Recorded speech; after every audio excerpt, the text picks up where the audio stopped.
yo trabajaba en Wall Street. No sé si viste a gente ganar muchísimo dinero o a gente perder muchísimo dinero. La peli que tenemos de referencia es la de DiCaprio. El año en que cumplí los 26 gané 49 millones de dólares. Este tío perdió mucha pasta muy rápido y lo fue una putada porque luego la bolsa subió. Productos de inversión que utilizan mucho apalancamiento. Si vas a comprar Apple, puedes comprar Apple por 30 veces, pero sin tener que poner 30 veces el dinero. ¿Qué pasa? Que si Apple se mueve un -1 abajo, tu posición se mueve un -30. En 20 años se va a duplicar el coste de las pensiones en términos reales. Yo no me puedo arriesgar a que el gobierno cambie o no cambie las pensiones y yo no sé si las van a ajustar a inflación dentro de 20 o 30 años o las van a recortar a la mitad. Un país sin ricos es un país de pobres. Cuando hay crisis hay empresas que quiebran y esos puestos de trabajo desaparecen y aumenta el desempleo, ¿no? ¿Cuál es el secreto de la gente más rica? O sea, ¿por qué se hacen más ricos? Un gran instrumento de inversión en España no se conoce mucho, no quieren que lo conozcamos. ¿Y quién no quiere que lo conozcamos y por qué no quiere?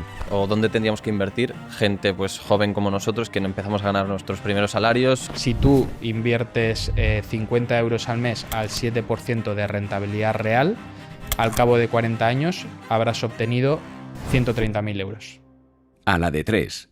Bien, hoy nos acompaña Antón Díez, él es responsable, country manager de Trade Republic aquí en España. Además, ha sido banquero de JP Morgan, que es probablemente el banco más importante del mundo. Muchísimas gracias por estar hoy con nosotros, Antón. Muchas gracias a vosotros por invitarme. Estamos aquí también con Pablo en las tertulias de Tertulia de economía, una más.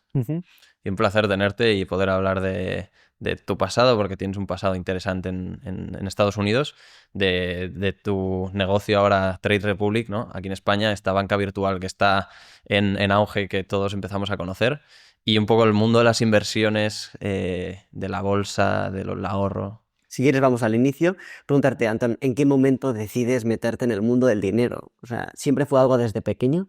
Pues yo creo que fue un poco suerte o azar en el sentido de que yo estudié Derecho con algo de Economía. Es una asignatura que había por aquel entonces en la Universidad de Deusto en Bilbao que se llama Derecho Económico. No sabía muy bien qué hacer al terminar la carrera. De hecho, el bachillerato lo había hecho el científico tecnológico porque en mi mente yo quería ser arquitecto. O sea, al final la vida te va llevando un poco sola, ¿no? En el sentido de, oye, yo hago el bachillerato tecnológico, no acabo haciendo arquitectura porque creo en Bilbao no había, me tenía que ir y no me cuadraba y me dijo mi padre. Pues Derecho Económico, que es lo que hice yo, y es lo que luego te va a dar más salidas para elegir si quieres irte a empresas, si te quieres ir a banca o si te quieres quedar en un despacho de abogados, ¿no? Yo termino la carrera en 2012, que en España es un momento malo de crisis, ¿no? O sea, yo creo que tuvimos la crisis del ladrillo y luego la crisis financiera global, y en España se empezó a sentirse muy obviamente en 2011-2012. Y bueno, yo creo que es algo que incluso persiste en España, el problema de acceso a trabajos de la gente joven, ¿no? Pero bueno, salgo de la carrera, no me llaman en ningún lado en Bilbao, y consigo que me den unas prácticas en Inversis, que es un banco español que ya no existe como tal. En ese momento era uno de los principales bancos online en España, o sea, casi la primera fintech que se monta en España. Y en Inversis estoy en el departamento legal, pero no haciendo tema de contratos, sino que estoy haciendo tema de reclamaciones de los reguladores y de los clientes. Y esto me permite entender muy bien desde dentro cómo funciona la banca, ¿no? Entonces, sin saber muy bien que iba a acabar en un banco o iba a acabar en banca y en inversiones, sí que la parte de estudio legal me llevó a un departamento legal, pero ahí me pusieron a revisar inversiones y a revisar operaciones bancarias, porque al final a ti te llegan las reclamaciones y tú tienes que investigar, ¿no? Si ese cliente tiene razón, si se está quejando porque una acción ha recibido menos dinero del que pensaba, tienes que ver qué tipo de orden metió, qué orden se envió al mercado, etcétera. Bueno, hago esto una temporada, cuando se acaban mis prácticas me surge la posibilidad de convertirme en ejecutivo de cuentas en la oficina, ¿no? Y esto ya es ponerte a ofrecer productos de inversión, a tener relación con clientes. Y sí que la parte de ayudar a la gente a ahorrar e invertir me interesaba, pero era un trabajo jodido en el sentido de que tenías como objetivos comerciales, tenías que captar y yo no me veía con la experiencia necesaria para empezar a ser como asesor financiero, ¿no? En aquel entonces, esto era ya el 2013. Y bueno, me aplico a un puesto de trabajo en JP Morgan, en la oficina de Madrid, y me llaman y realmente era una oportunidad, pero también era un riesgo para mí, porque el puesto al que había aplicado era de becario otra vez, para 8 meses solo. O sea, en JP Morgan tenían como la necesidad de incorporar a alguien porque había que hacer una actualización de documentación que tenían de los clientes, que había que hacer una regularización de toda esta información y necesitaban una persona que se dedicase en exclusiva durante 8 meses a esto. Entonces, yo ya tenía un trabajo indefinido, ¿no? de ejecutivo de cuentas en Inversis, y realmente la posibilidad de entrar a JP Morgan era buena, pero ya me habían dicho que era solo 8 meses y que era para hacer un trabajo muy tedioso y burocrático, ¿no? Que luego no me iba a permitir quedarme en la oficina de Madrid y que sí que me iban a intentar ayudar a explorar oportunidades, pero nada cierto. Yo decido tomar el riesgo, también a nivel ego, pues fue un poco duro porque yo, imagínate, yo entré ya con casi 2 años de experiencia laboral y volví a ser como becario, y además era el becario que ayudaba a los junior que habían entrado con contrato indefinido desde la universidad. O sea, era mayor que ellos, tenía más experiencia, pero yo estaba por debajo de ellos. Que aquí es un poco un mensaje a la audiencia de cuántas veces te tiene, o sea, que no importa al principio de tu carrera renovarte o empezar de cero, y que se puede hacer muchas veces, y eso no significa que te vaya mal. A veces dar un paso atrás es mejor para coger impulso y dar 2 para adelante. Hago este trabajo 8 meses, que fue un trabajo de mierda, la verdad, pero me posicionó muy bien internamente y yo creo que estaban muy contentos porque hice todo lo que había que hacer. Además, hice más de lo que debía hacer porque como me gustaba la parte de captación, de estar con los clientes, pues iba proponiendo distintas ideas a los banqueros de, pues oye, en Inversis yo había visto estos perfiles, o por qué no buscamos a esta persona. Entonces, como que iba aportando mucho valor. Y al cabo de 8 meses me dicen que quieren que me quede en la oficina de Madrid de junior. Gran oportunidad, pero empiezo de cero otra vez, porque empiezo 8 meses después, empiezo de junior, que es el puesto de inicio de mucha gente que sale de la universidad y le contratan como junior, ¿no? Y además el programa de junior, que es un programa que se llama programa de analistas, que por aquel entonces eran 3 años, empezaba en agosto y terminaba en agosto. Entonces yo entré en abril de 2014 y entré de junior en enero de 2015 y no empezaba a ser junior oficialmente hasta agosto de 2015. O sea, hice otros 8 meses de junior, que puedes decir, joder, qué mala suerte, porque estás otros 8 meses más y va a entrar gente en agosto de la universidad que va a tener tu mismo nivel, ¿no? Pero lo puedes ver como una desventaja. ¿Qué pasaba? Que yo cuando empecé con mis compañeros, yo llevaba casi 2 años ya en el banco y me sabía todo ya, y también como que estaba mucho mejor posicionado. Entonces es una desventaja, pero también lo puedes convertir en una oportunidad, ¿no? Dentro de JP Morgan, que no lo he explicado del todo bien, pero yo estaba en la parte de banca privada, que es el asesoramiento a grandes fortunas y patrimonios, y tanto como becario como ya de junior, lo que yo hacía era ayudar a los banqueros en la gestión de las cuentas y de los clientes, ¿no? De becario hacía la parte más burocrática que había que actualizar, que está todo relacionado con el Know Your Client, blanqueo de capitales, etcétera, que tienes como que documentar bien el origen de la riqueza, etcétera, etcétera. De junior sigues teniendo que hacer eso para poder abrir cuentas y mantenerlas y tal, pero también ayudas más a preparar reuniones con clientes, a hacer propuestas de inversión, a buscar nuevos potenciales clientes, etc. El programa dura 3 años y ya luego te toca promocionar. Y lo curioso de los bancos americanos y los bancos suizos y así es que al final son tan grandes que promueven, o sea, está muy estructurado lo que son las promociones, pero no necesariamente tú promociones dentro de la misma oficina en la que has empezado. ¿Qué pasa con las oficinas locales o más pequeñas? Que no pueden absorber toda la base de juniors porque al final el negocio no justifica, o sea, tú necesitas mucha gente junior, y yo creo que esto funciona así en banca, en despachos de abogados, en consultoría, pero luego los niveles un poco más senior y experimentados cada vez son menores, ¿no? Y al final tienes unos pocos socios, tienes unos pocos directores, tienes unos pocos asociados, o sea, como que vas aumentando, y los juniors es como la base más grande siempre. Entonces, las pequeñas oficinas no pueden absorber todo eso, y lo que JP Morgan y todos estos bancos promueven es la movilidad interna. Pasan 3 años y a ti te toca promocionar, pero tienes que promocionar en un puesto que tú encuentres. Y lo que pasó en mi situación es que no había un puesto al que yo pudiese promocionar en la oficina de Madrid. La buena suerte es que JP Morgan te manda un listado y te dice: estos son todos los puestos de asociado que hay en el mundo. Si quieres uno, Todo tuyo. todo tuyo, ojalá, pero o sea, como que tienes que hacer un proceso de selección, más o menos, pero es interno. Y del mismo modo, a esos equipos que están buscando gente, les obligan a contratar a los juniors. Entonces hay como, se crea una bolsa de mercado de oficinas de otros países, de otros equipos que están buscando asociados porque quieren a gente ya con experiencia. El banco le dice: yo te doy un asociado, pero tienes que contratarlo de la cesta de juniors que tenemos, de esta camada de juniors, ¿no?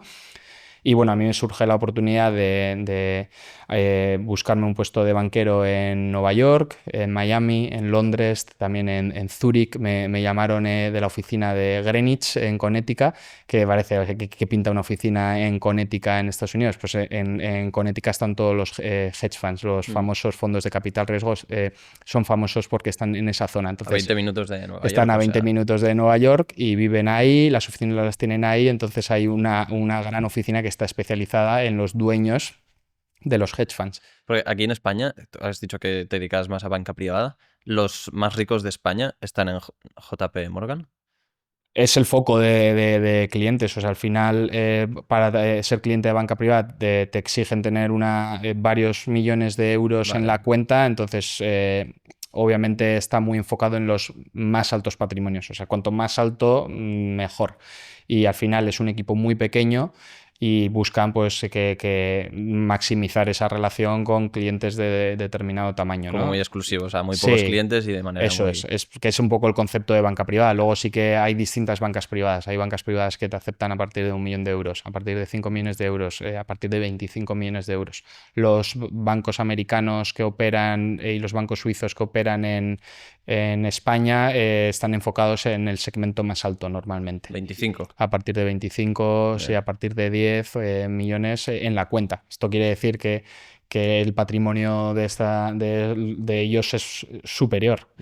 Y obviamente es gente que ese patrimonio lo ha generado a través de emprendimiento, ¿no? No necesariamente esa persona, pero la familia, ¿no?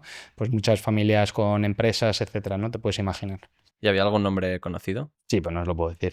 Y hay mucha gente en España que tenga el poder adquisitivo para poder estar en... Bueno, si tú miras la lista Forbes, que es pública y la publican todos los años, te puedes hacer una idea de cuáles son los grandes patrimonios. Pero en relación con otros países, ¿España es un país con ricos o con fortunas? Mucho más pequeño que cualquier otro país, que Italia, que Francia, que Alemania, hay mucha más riqueza. Y eso es un problema.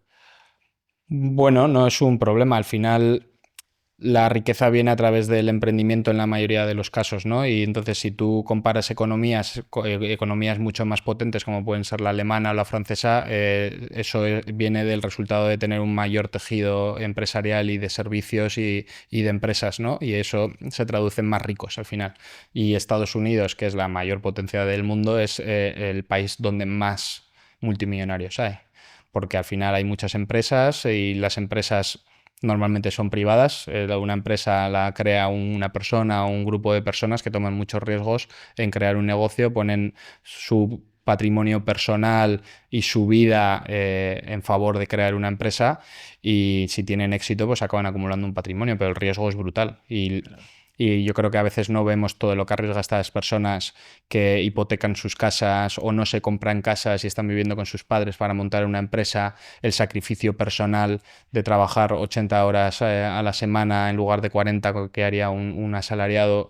Pues hay mucho sacrificio, pero la recompensa es muy, muy alta. Yo Por eso valoro y respeto mucho a los empresarios porque toman muchos riesgos y además son la gente más brillante del país. O sea, los empresarios les funciona el cerebro a otra velocidad. Y yo he tenido la oportunidad de conocer a muchos y son gente brillante. O sea, no es casualidad que que hayan acumulado un gran patrimonio. Es el resultado de ser personas brillantes, súper trabajadoras y que tienen esa visión de crear algo de cero que se acaba convirtiendo en una gran empresa que aporta muchísimo a la sociedad, porque al final a veces como que nos desviamos un poco del significado de los empresarios y de los ricos y decimos, no, porque tienen un patrimonio tal.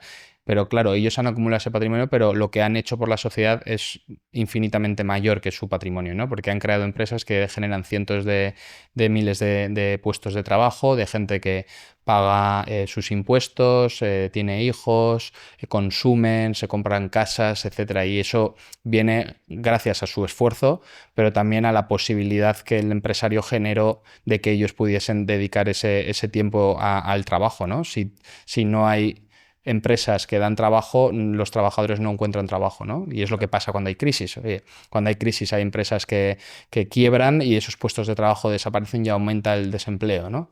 Entonces todo va un poco relacionado, por eso yo respeto mucho a los grandes patrimonios, porque cuantos más grandes patrimonios haya en España, más y mejor trabajo hay, ¿no?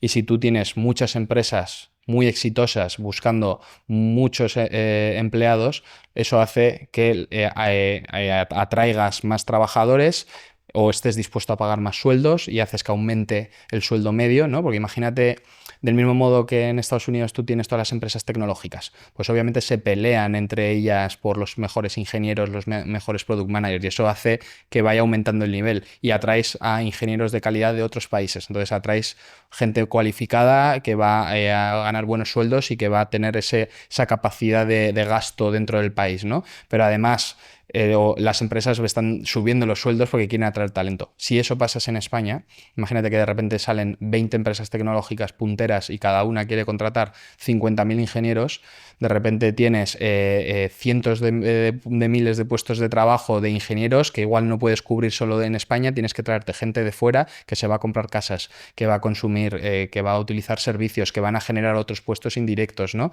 Y a su vez a esas empresas van a competir por esos perfiles y van a empezar a subir los sueldos, van a crear esa competición.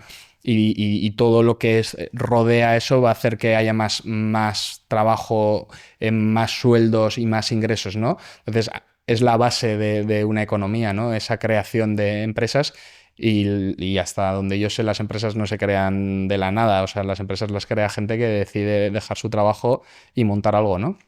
Esa es la realidad. Pero bueno, volviendo al punto... Porque, Antón, sí. un país sin ricos es un país de pobres. Yo creo que un país que no tiene ricos es un reflejo de la pobreza de la economía, ¿no? Del país en cierta medida. Y vuelvo al punto de antes. Las empresas, en algunos países hay riqueza estatal, ¿no? Pero no son países que nadie valore positivamente, ¿no? Porque son países con limitaciones de derechos, con gobiernos que no son muy democráticos, o sea, pero que tienen toda la riqueza que les ha dado las materias primas del país, ¿no? El petróleo, las minas, etcétera. Si tú no has creado una industria pública potente que exporta productos y servicios al extranjero que ayudan a la generación de riqueza interna del país, lo más normal y lo que se ve en todos los países desarrollados es que la riqueza viene a través de las empresas privadas, ¿no? Y tiene sentido, ¿no? Porque al final las empresas privadas son las que generan servicios y productos que luego se venden, son las que generan puestos de trabajo y luego todo esto paga impuestos, paga contribuciones a la seguridad social, que es lo que sostiene el sistema público, ¿no? Si tú quitas a todos los ricos, que estás quitando realmente a las empresas, ¿no? Porque al final los ricos se hacen ricos porque crean empresas que tienen mucho éxito y siempre cumplen con la legalidad de pagar lo que hay que pagar como mínimo, y si tengo que pagar más porque el mercado, como decía antes, te puede exigir que pagues más para determinados perfiles, lo pagas. Y tú cumples con la norma y con las exigencias de la sociedad,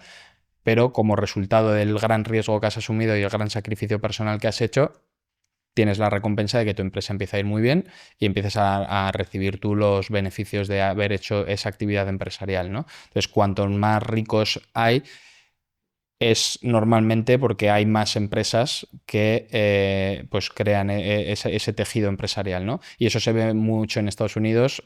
Hay muchísimos ricos porque hay muchísima empresa y muchísimo servicio, ¿no?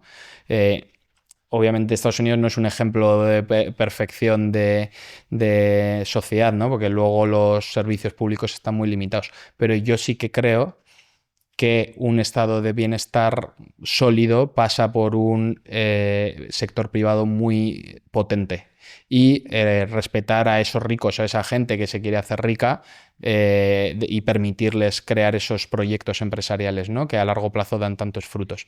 Y si hay más proyectos empresariales, se traducen más ricos, pero también se traducen más trabajos, mejores empleos, más ingresos para el Estado, que luego puede prestar esos servicios a la gente que los necesita, ¿no?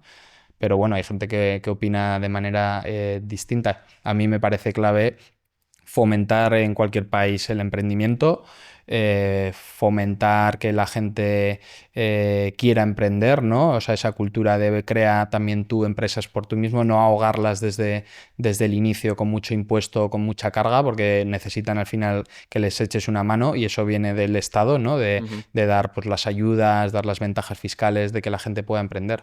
Y obviamente luego el Estado se encarga de que todos esos ingresos directos e indirectos que vienen de la empresa, gestionarlos bien y trasladarlos a las capas sociales que más lo necesitan, ¿no? O sea, aquí yo no creo que porque haya ricos significa que hay más pobres. Yo creo que cuanto hay más ricos hay más oportunidades de trabajo, más empresas y toda la gente que necesita ayuda pues la puede recibir más fácilmente porque el Estado ingresa más. Y creo que en el modelo en el que vivimos y el que se ha demostrado que suele tener más éxito, que es el modelo capitalista, pasa porque haya ricos y porque haya empresas, ¿no? Y sin renunciar a luego ayudar a todos los demás y hacer las cosas que se necesitan y tener una buena sanidad pública y tener una buena educación y tener buenos servicios sociales, etcétera. Pero cuando das todo esto tiene que venir de los ingresos del Estado, ¿no? Y sin ahogar a los empresarios o a los trabajadores, que es un poco que en España también como que se pone muy en duda la carga fiscal que hay con la gente más joven, ¿no? Que dices, joder, si es que la gente más joven no puede ni acceder a la vivienda y les estamos desde el inicio dando mucha caña impositiva, ¿no? Y en el fondo yo sí que lo pienso un poco, ¿no? En cierta medida todo el mundo tiene que pagar impuestos, pero dices, oye, alguien que está empezando su carrera profesional, ¿por qué no le dejamos que ahorre un poquillo, ¿no? Que en algunas comunidades hay incentivos al ahorro destinado a la vivienda, por ejemplo. Yo soy de Bilbao, en el País Vasco hay una cuenta vivienda que tú puedes ir metiendo X dinero que solo puedes destinar a comprar una vivienda y tiene ventajas fiscales. Tú dices, oye, si quieres ayudar a la gente de verdad, bueno, mira. elimina un poco la carga fiscal en su etapa laboral más temprana y permíteles por lo menos adquirir su primera vivienda, ¿no? Claro. Pero bueno, eso es un tema ya bastante complejo. Luego podemos entrar aquí Sí. porque me interesa. A mí, yo quiero seguir profundizando en tu historia. Entonces, has hablado de Connecticut, has hablado de todas las oficinas que te ofrecieron. ¿Dónde llegas a parar después de trabajar aquí en España? Acabo en la oficina de Nueva York, que son las oficinas centrales, porque JP Morgan es un banco neoyorquino. O sea, las más grandes. Las más grandes, sí, rascacielos, piso 30 y pico en el centro de Manhattan, sí. Compartías despacho con el señor Morgan. Eso es, sí, eso es. No, pero es el sitio que hay que ver como empleado. Si no trabajas ahí tienes que ir a verlo porque es increíble ver oficinas donde están entrando miles de empleados, donde hay los client centers que se llama, que es donde tienes las reuniones, son auténticos museos porque el fundador de JP Morgan, que era JP Morgan, Pierre Pont creo que se llamaba, hubo un par por ahí, eran apasionados del arte, entonces como que ese legado artístico lo mantiene JP Morgan y los client centers de todo el mundo son lugares donde hay arte, ¿no? Y dentro del propio banco hay un equipo de curadores que se llama, que son los mismos que hay en los museos, que gestionan el arte, compran nuevo arte, se venden arte, o sea, entonces llegas ahí y es como estar en un Es una museo y ahí es donde experiencia. están las reuniones con la banca, con los clientes de banca privada, ¿no? Pero bueno, es como la cúspide laboral cuando te dedicas a las finanzas, ¿no? Llegar a Wall Street. Que Wall Street en realidad es un concepto, o sea, hay una calle que es Wall Street, que está en el distrito financiero de Manhattan, que es la parte de abajo de la isla, y ahí es donde está la bolsa y ahí es donde solían estar los bancos en la época. Ahora la realidad es que la mayoría de los bancos están en Midtown, que es en la zona de la mitad de Ujú. Manhattan. Pero el concepto de trabajo, de trabajar en Wall Street, perdura en el sentido de que la gente que trabaja en el sector financiero en Nueva York trabaja en Wall Street. O sea, ese es un poco el concepto histórico, ¿no? Pues yo trabajaba en Wall Street. ¿Por qué? Ujú. ¿Cómo era trabajar en Wall Street? O sea, no sé si viste a gente ganar muchísimo dinero o a gente perder muchísimo dinero. No sé si tienes anécdotas ahí. La peli que tenemos de referencia es la de DiCaprio, o sea que a partir Bueno, de ahí. ese es un modelo de la época que yo creo que ha cambiado un poquito de llamaba a mi broker, cómprame acciones de IBM, cómprame acciones de no sé qué, y era todo como por teléfono, entonces todo era mucho más caótico, más estresante con la Pasional bolsa y. abierta y tal. Realmente esa parte ya no existe como tal. En Estados Unidos sí que todavía la gente hace mucha compraventa de acciones porque es un mercado financiero súper desarrollado y la gente está muy habituada a comprar y vender ellos mismos. En la parte de banca privada, wealth management, hay un enfoque más conservador y más patrimonialista en la mayoría de los casos, ¿no? Que tú al final tienes clientes con un patrimonio que han tardado muchos años en comprarlo y les ayudas a establecer lo que es un plan de inversión a largo plazo, ¿no? Una estrategia de inversión y tú les gestionas la cartera, les ofreces oportunidades de crédito, de utilizar deuda para determinadas cosas, les das asesoramiento, les ayudas con su planificación fiscal porque tienes equipos dedicados a eso, es más conservador.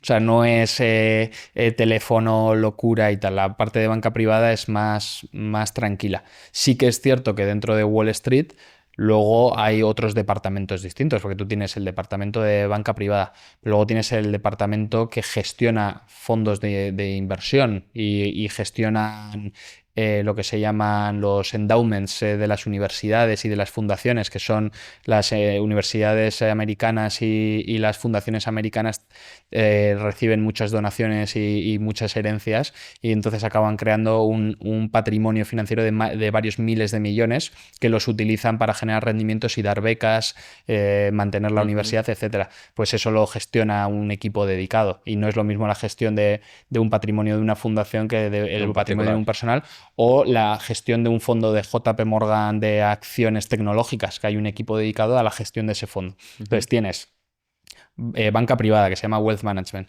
Luego tienes Asset Management, que es la gestión de activos institucionales, los fondos de inversión, los endowments, etcétera. Luego tienes en Estados Unidos toda la parte de la banca comercial y retail, que sería la oficina de turno en la esquina, que da todo ese servicio de tarjetas, de préstamos a empresas, etcétera. Y luego la otra gran parte del negocio es la banca de inversión, que en la banca de inversión tienes los equipos que sacan a empresas a bolsa, los equipos que ayudan a una empresa a comprar a otra.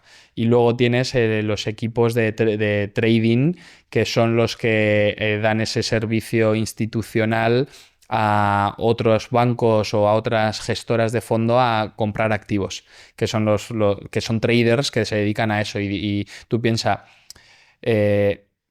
yo puedo comprar 100 acciones de Apple, pero si viene la fundación de Microsoft, de Bill Gates, y quiere comprar 300 o 500 millones en acciones de Apple, probablemente le tienes que llevar a la mesa, al trader institucional que te busca ese volumen de transacción y eso lo hacen pues para otros grandes clientes institucionales que se llama. Entonces, ahí sí que hay más trading porque se dedican a eso. En la parte de gestión de activos es más patrimonial. Sí que es cierto que hay algunos clientes que les sigue gustando hacer trading, sobre todo en Estados Unidos, porque hay filosofía de hacer eso, pero es más conservador y más tranquilo y más planificado. Y los clientes que quieren hacer trading sí que pueden llamar a la banca privada y les damos el servicio, ¿no? Entonces, por eso todos tenemos las licencias de traders en la banca privada, porque es un requisito del regulador y del banco. Si tú quieres hablar con un cliente de inversiones, le quieres recomendar inversiones, tienes que sacarte las licencias. Y de hecho es curioso porque en la peli El Lobo de Wall Street, cuando él va el primer día a la oficina, que luego quiebra ese día el broker, si la veis en inglés, él dice, por fin conseguí el Series 7, que es el examen, se llama Series 7, que lo hace FINRA, que es un organismo regulador de Estados Unidos. Pues en la peli ahí creo que dice, ya obtuve mis licencias. En inglés dice, finalmente aprobé el Series 7. Yo me tuve que sacar el Series 7 para poder operar dentro del mercado.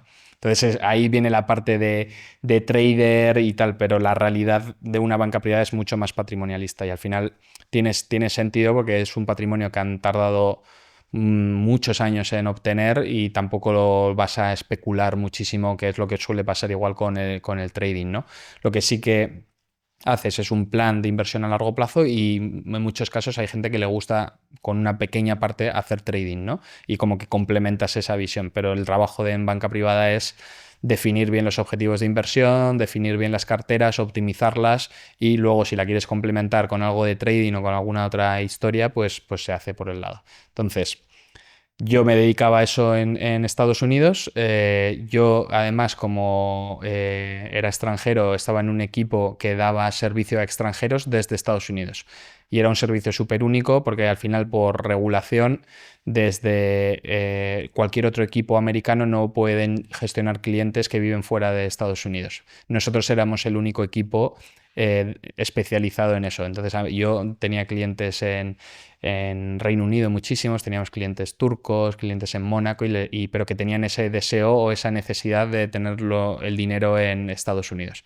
Pues yo me dedicaba a eso. Entonces, al final, casi que aprendí más de temas de impuestos que de temas de inversiones, porque las inversiones extranjeras en Estados Unidos son muy similares a las que hacía ya en Madrid, pero te da la oportunidad de conocer a distintos perfiles de clientes y viajar también por Europa. O sea, era para mí mucho más interesante que estar en un equipo que solo da servicios a americanos, ¿no? Y en cuanto a anécdotas que yo haya visto, no he visto ganar dinero súper rápido, porque eso al final es muy difícil y nadie lo suele... No es falso, pero eso lo haces asumiendo mucho riesgo, ¿no? Y de hecho muchas veces en las noticias se ve, hay hedge funds que han ganado X miles de millones en un día operando tal. Claro, tú al final como inversor de banca privada no vas a tener el 100% de tu patrimonio en ese hedge fund. Tú al final lo que lo tienes es diversificado entre muchas cosas. Entonces puedes tener dentro de tu cartera alguna inversión que ha ido extremadamente bien, pero al final esa rentabilidad se pondera con el resto de la cartera, ¿no? Que es lo que te da esa estabilidad. Si te está gustando la entrevista, este es el momento de parar y suscribirte. De verdad, muchísimas gracias porque cada suscripción nos ayuda a seguir creando contenido de valor para todos vosotros. Muchas gracias.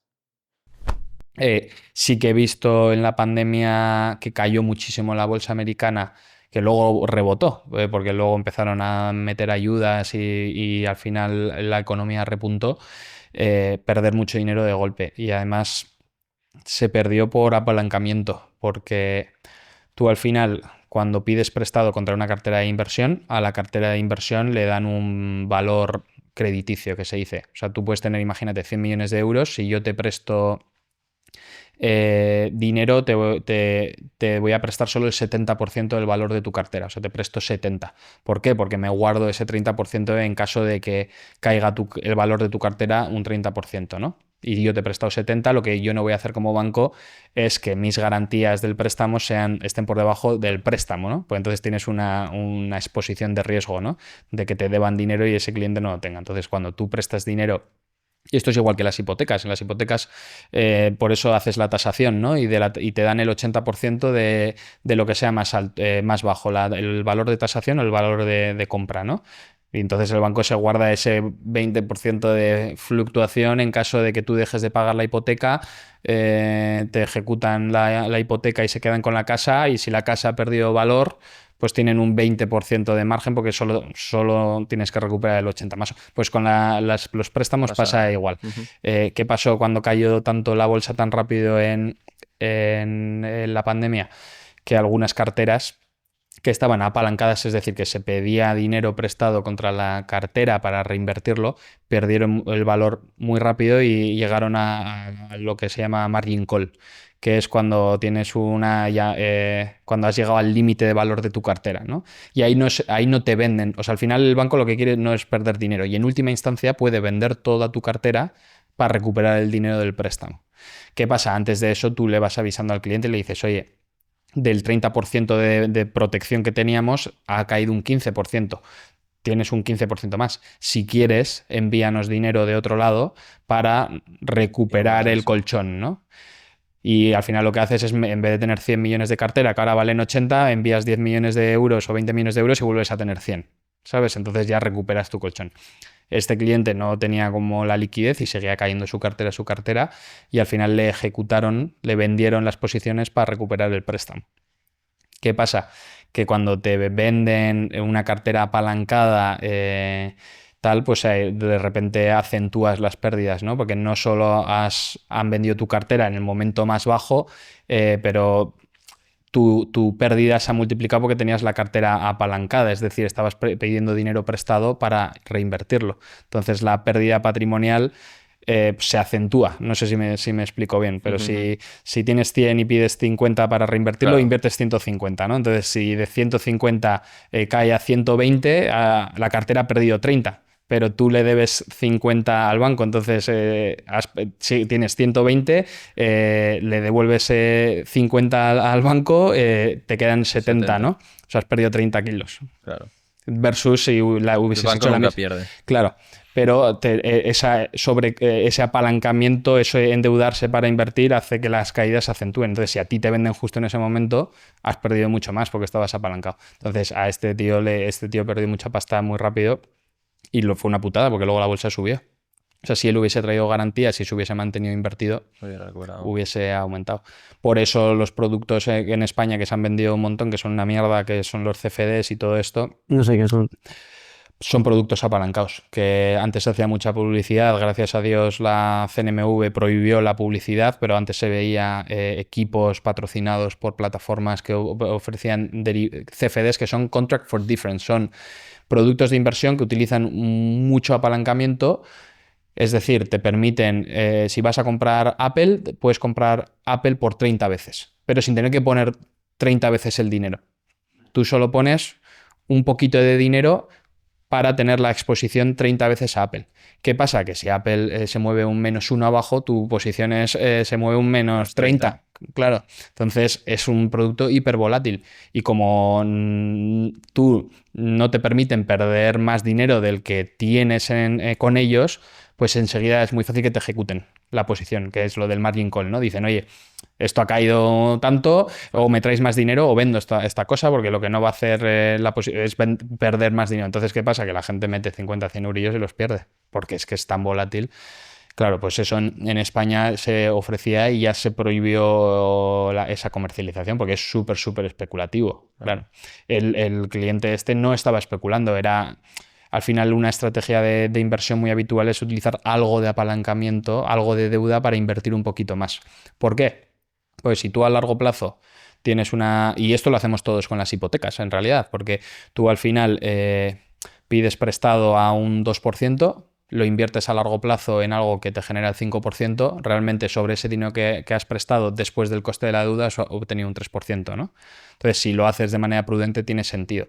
Y cuando nosotros nos compramos casas, la de vivienda habitual es distinto, pero si es una hipoteca para una vivienda que vas a destinar a la inversión, el concepto es el mismo. Tú pides una hipoteca que te cuesta un 2%, alquilas el inmueble que te genera un 5, un 6, un 7%, pagas el coste de la hipoteca y generas una rentabilidad adicional. Pues ese concepto es el mismo, ¿sabes? Porque ahora estábamos hablando de todos estos temas, ¿no?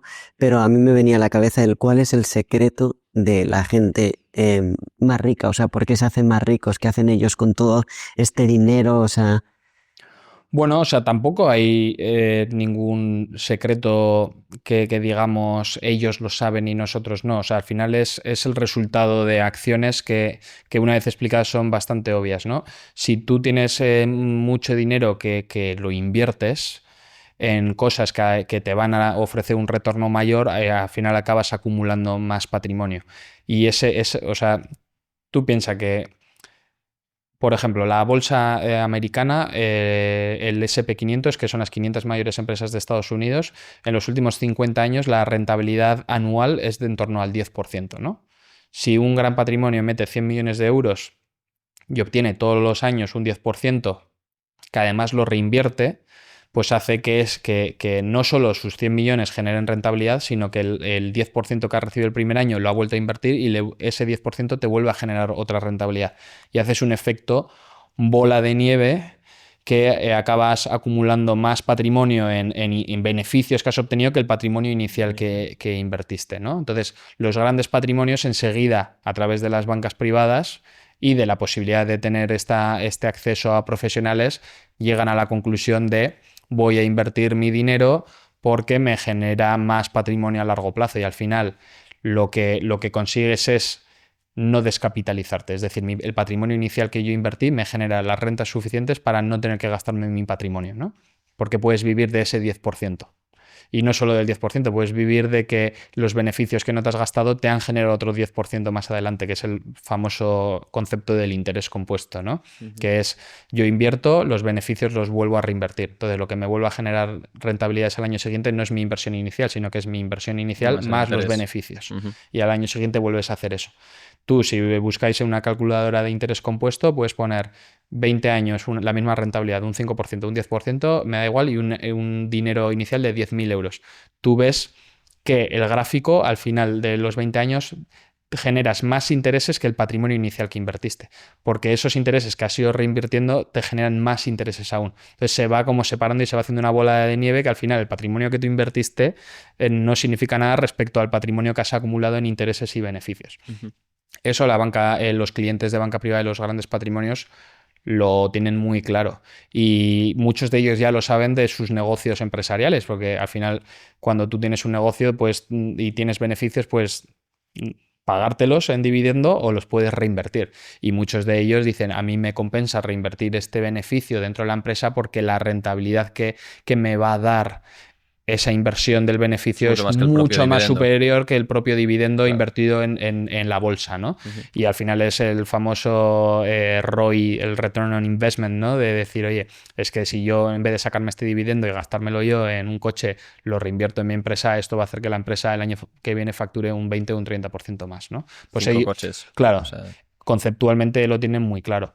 La segunda cosa que hacen muy bien es no descapitalizarse, ¿no? Entonces, lo que decía antes, si tú tienes 100 millones de euros y te gastas 20, luego cuando tú obtengas una rentabilidad del 10%, no va a ser lo mismo obtenerla sobre 100 que obtenerla sobre 80, ¿no? Entonces, si tú sistemáticamente te vas gastando tu patrimonio todos los años porque gastas más de lo que ingresas, te descapitalizas, ¿no? Y entonces la generación de rentabilidades se va reduciendo. Porque dices, no es lo mismo el 10% de 100, que son 10 millones, que sobre 80, ¿no? Que es muchísimo menos. Entonces esa reinversión cada vez se va restando. Entonces tienen muy claro que no hay que descapitalizarse. Entonces hacen un uso muy eficiente de los préstamos, ¿no? Y esto es un poco a lo que volvíamos antes, de que al final tú puedes hacer una inversión con préstamo moderada y no debería pasarte nada, pero si te compras una casa igual tiene más sentido pedir una hipoteca aunque tengas el dinero.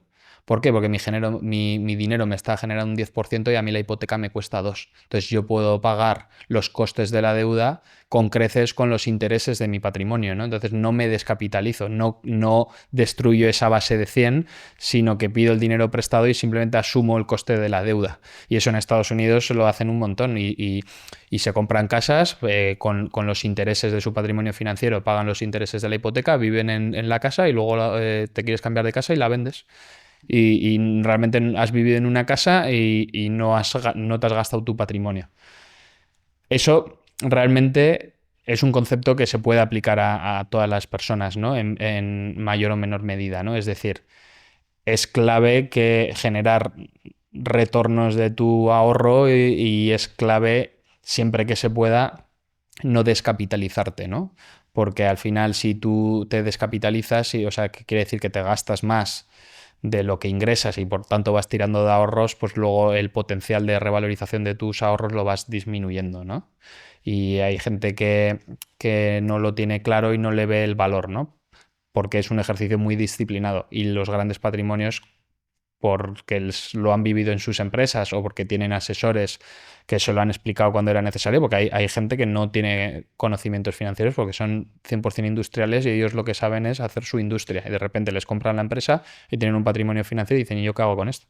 Si yo lo que hacía era gestionar una empresa de tornillos, ¿sabes? Y soy especialista en tornillos y soy un buen vendedor, pero nunca había tenido una cartera de inversiones. Pues hay que explicárselo. ¿Y qué hacen con eso? O sea, en plan, ¿en qué invierten?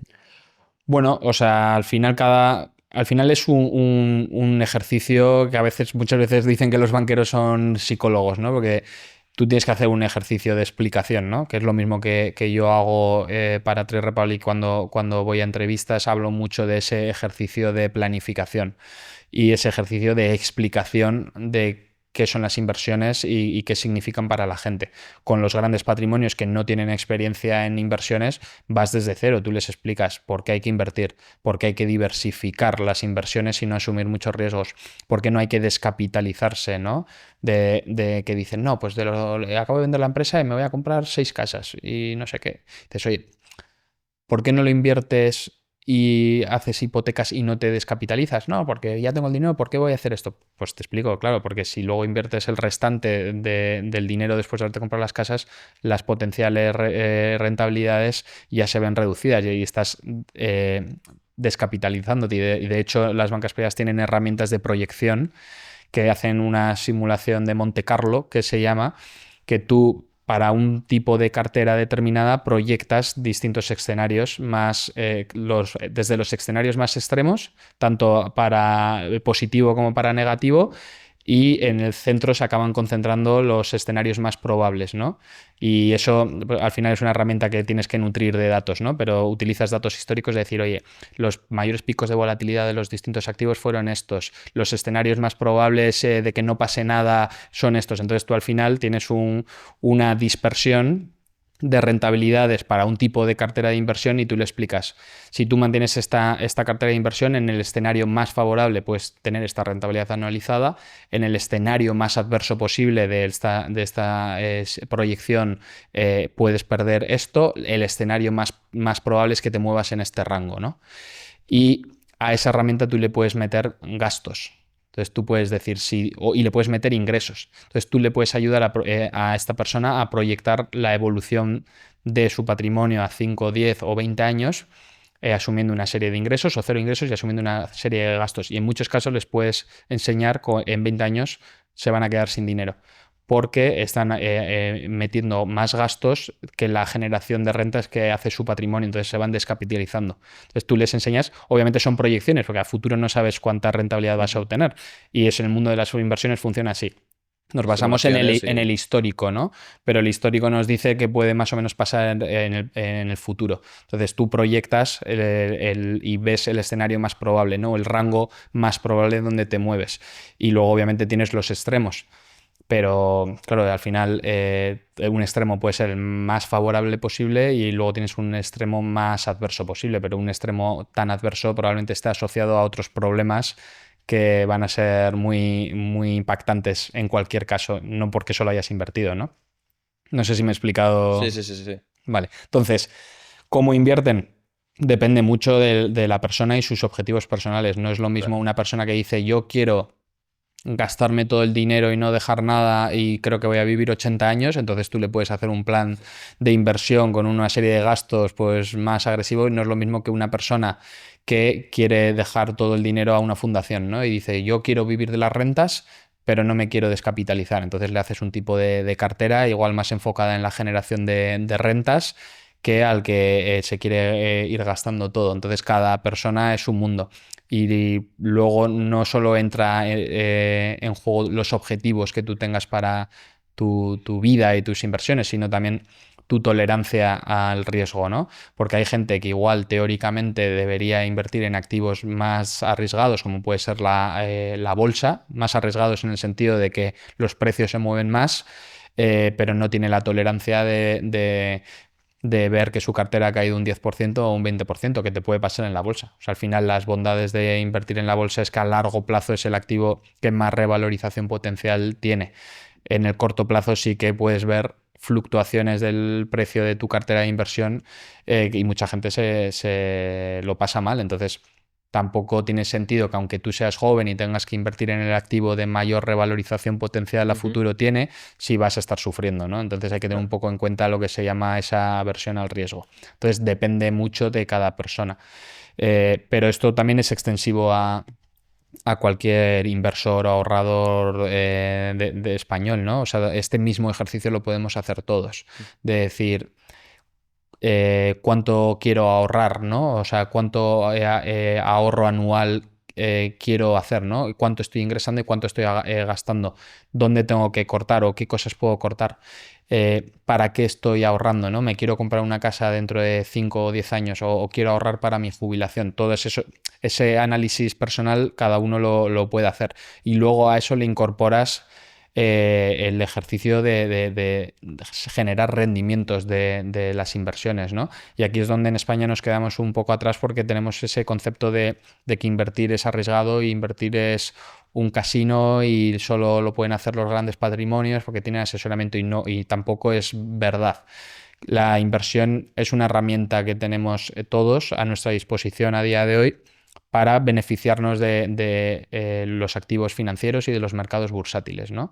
Y cuando tú inviertes en la economía, estás invirtiendo en realidad en tu vida y en cómo funciona el mundo. Al final, cuando tú inviertes en una bolsa, en el conjunto de una bolsa, por ejemplo, el IBEX 35, estás invirtiendo en las principales 35 empresas españolas, ¿no? Que cotizan en bolsa. Esas empresas a futuro deberían ir haciéndolo mejor, deberían ir pagando dividendos que tú puedes ir reinvirtiendo. O sea, tú participas en el crecimiento económico a través de la bolsa. O sea, la bolsa no es empresas que no conocemos, que son especulativas, no es verdad. Tú en las bolsas tienes empresas que consumimos, tienes Inditex, tienes Iberdrola, tienes bancos españoles que utilizamos. Entonces, esos bancos y esas empresas lo quieren hacer bien, quieren poder pagar dividendos, quieren subir su facturación y nosotros consumimos. Entonces, cuando tú inviertes en bolsa, inviertes en la economía. Y si creemos que la economía va a seguir funcionando como funciona, que debería ser así porque es como funciona el mundo, pues a largo plazo el valor de las empresas que están en bolsa va a subir. Es lo razonable y es lo que ha pasado en los últimos 100 y pico años. O sea, tú miras cualquier índice bursátil los últimos 100 y pico años, es una tendencia alcista. Y es que el mundo funciona así. Entonces, lo que puede ser especulativo es invertir a corto plazo o con los productos que mencionaba antes que son súper apalancados y asumes un montón de riesgo. ¿Por qué? ¿Qué pasa en el corto plazo?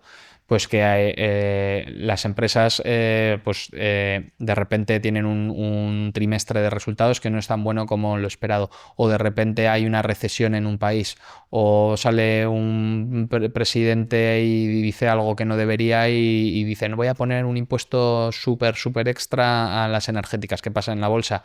Que caen en el corto plazo, pero a largo plazo son empresas que van a prosperar y cuando tú inviertes en el conjunto de empresas, algunas lo harán mejor y otras lo harán peor, pero tú te beneficias de la media alcista, ¿no? Y lo más interesante de la inversión, bueno, aquí igual ya me entro en un tema complejo, pero lo que debería hacer todo el mundo para beneficiarse es buscar el promedio, ¿no? O sea, en la inversión conseguir la media de rentabilidades es un éxito, porque tú te aprovechas de las mejores, pero te comes las peores y no asumes el riesgo de ninguna. Entonces, si tú inviertes en el conjunto entero de una bolsa, habrá empresas que dejen de participar en esa bolsa, pero serán sustituidas por otras. Entonces, como tú siempre tienes el conjunto de todas, participas de ese promedio de rentabilidades a largo plazo y de esa revalorización a largo plazo y de esos dividendos promedio de todas que recibes que vuelves a reinvertir.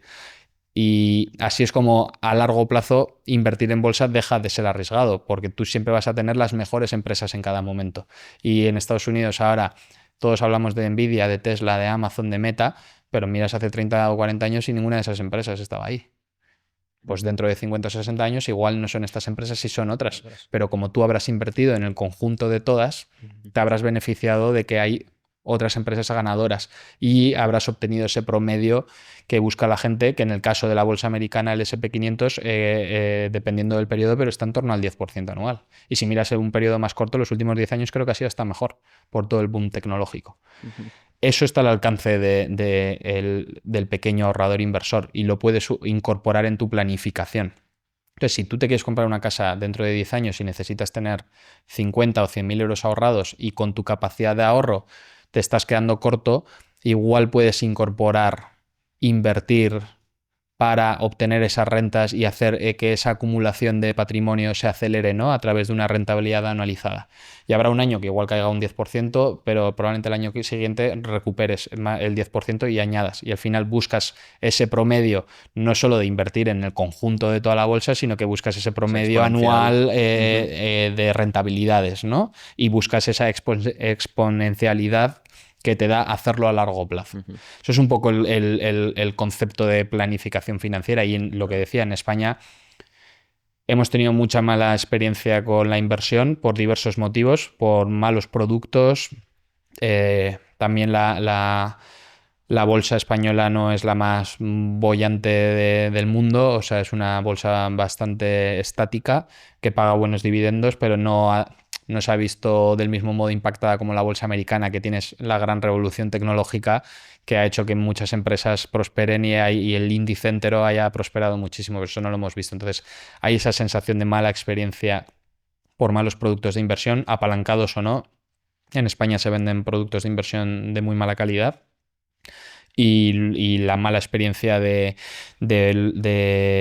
nuestra bolsa, que tampoco ha sido súper próspera y que la gente ha intentado ganar dinero fácil vendiendo y tal, y al final es muy fácil perder dinero si intentas hacer trading y no eres profesional. No nos hemos aprovechado de invertir en las bolsas con pocas comisiones de manera diversificada a largo plazo, que es donde está el valor, en esa constancia, ¿no? Claro. Hemos hablado de las grandes fortunas, pero ¿qué tendríamos o dónde tendríamos que invertir gente pues joven como nosotros, que empezamos a ganar nuestros primeros salarios pues con 1.000, 5.000 o 10.000 euros? ¿Cómo se puede invertir con se ese puede dinero? invertir con este? Sí, o sea, por suerte ahora mismo hay muchas plataformas nuevas, la mayoría, que ofrecen ese acceso a las inversiones sin necesitar importes elevados de inversión, ¿no? Y aquí yo me voy un paso atrás, y es cuando tú ahorras, al final sueles ahorrar en una cuenta bancaria, ¿no? El dinero tiene un determinado valor en cada momento y déjame que desarrolle esto un poco. Cuando nosotros pedimos hipotecas, estamos acostumbrados a ver que se habla mucho del Euribor, ¿no? Que es el precio del dinero entre los préstamos entre bancos, ¿no? El Euribor para las hipotecas es una obviedad, pero para el ahorro se nos olvida que está súper relacionado, porque el Euribor está muy relacionado a lo que son los tipos de interés que establece el Banco Central Europeo. ¿Qué son los tipos de interés? Son el valor del dinero, y esto lo determina el Banco Central Europeo, que tiene delegada la potestad de decidir cuánto vale el dinero en cada momento. Dependiendo de lo que imprima. Claro, ¿no? ¿Por qué tienen esta potestad? Porque al final el Banco Central Europeo lo que quiere es que la economía vaya bien, pero que no se sobrecaliente. Y no quiere que se sobrecaliente porque cuando la economía de repente crece muy rápido, hay mucha inflación. Y si hay mucha inflación, es peligroso para la economía, ¿no? Entonces ellos utilizan los tipos de interés como acelerador y freno de la economía. ¿Qué ha pasado en los últimos 2 años? Que los tipos estaban en negativo y los llegaron a subir al 4%. ¿Por qué? Porque había mucha inflación y estaba todo el rato en las noticias la inflación, los precios de los alimentos, tal, eso no es deseable para una sociedad, ¿no? Que suban mucho los precios de las cosas. Pero veníamos de la pandemia, veníamos de mucha acumulación de dinero, había problemas de escasez de productos y enseguida repuntó la inflación, la guerra en Ucrania hizo que los precios subieran muy rápido. ¿Qué hizo el Banco Central Europeo? Vamos a subir los tipos de interés. ¿Por qué subes los tipos de interés? Porque ralentizas, por un lado, ese consumo, porque a la gente le cuesta más la hipoteca, ¿no? Y a las empresas les cuesta más pedir préstamos y entonces les va un poquito mejor. Entonces, como les va un poquito, les va un poquito peor. Y todo este conjunto de subir tipos de interés afecta a la economía y la ralentizas. Las empresas producen peor, que digamos, entonces igual a nivel laboral tampoco hay tanta creación de empleo, hay menos dinero en circulación, la gente puede consumir menos porque le han subido el coste de la hipoteca, ya no te compras el coche que te querías comprar porque la financiación ha subido un montón, ralentizas la economía. Y cuando ralentizas la economía, baja la inflación y han conseguido que baje la inflación. Por eso ahora los tipos de interés han bajado del 4 al 3,25. Lo que no se habla y no es tan obvio es que cuando tú subes los tipos de interés también lo que tratan de hacer es incentivar el ahorro. ¿Por qué? Porque los tipos de interés afectan lo mismo cuando pides el dinero que cuando lo ahorras tú. Y cuando lo ahorras en realidad en una cuenta bancaria tú se lo estás prestando al banco. Y el valor del dinero es el mismo. Entonces, cuando subieron los tipos de interés al 4%, realmente el dinero estaba generando el 4% anual. Lo que pasa que en las cuentas corrientes de los bancos tradicionales no se estaba trasladando ese tipo de interés al cliente final, no se estaba incentivando ese ahorro para que la gente no gaste.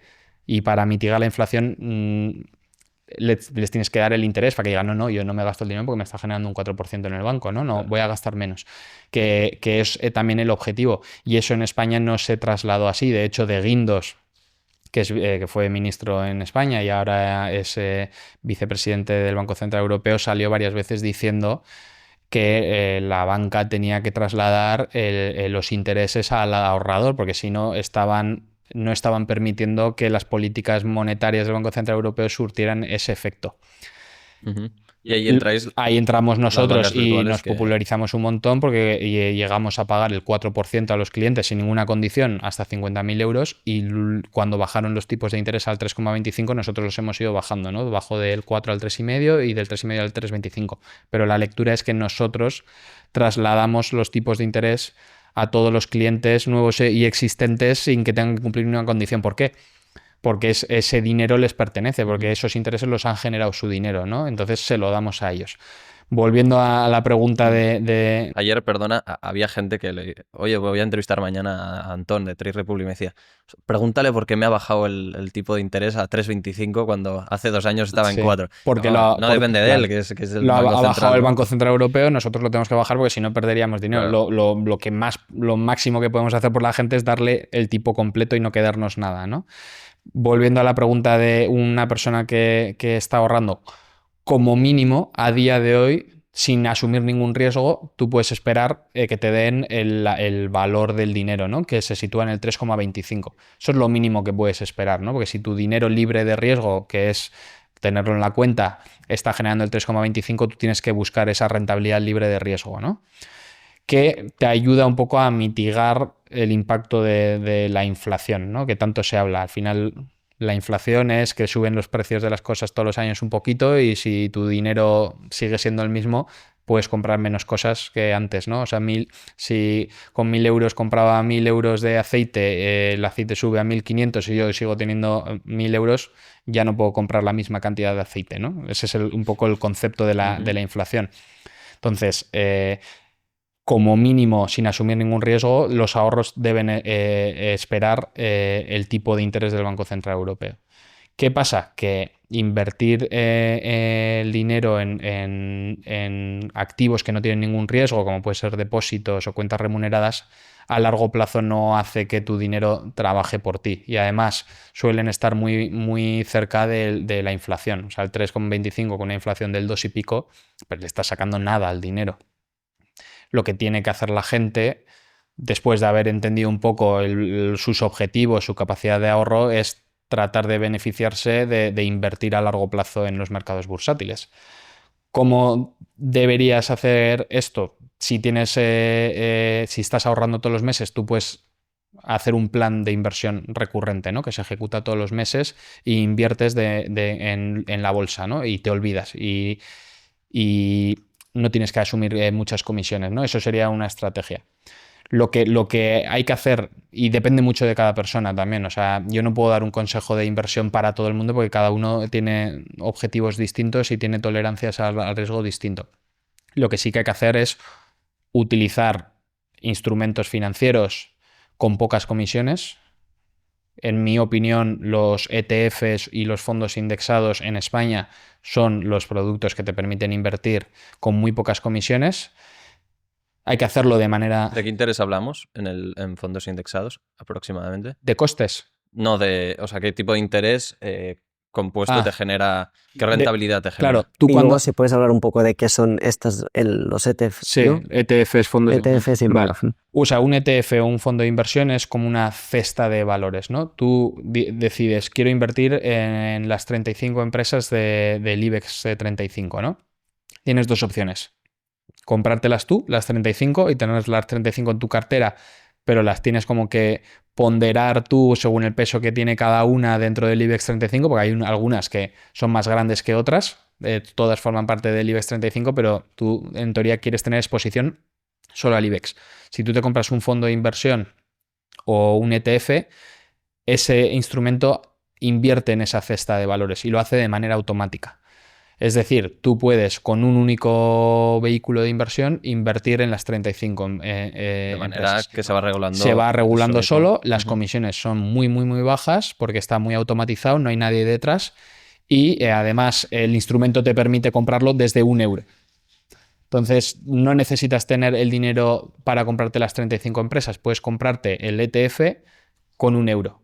Y el ETF al final es esa cesta de valores que es el único objetivo que tiene el ETF es invertir siempre en el IBEX 35, en el peso que tengan en cada momento, de manera automatizada, y el ETF lo que hace es está en la bolsa.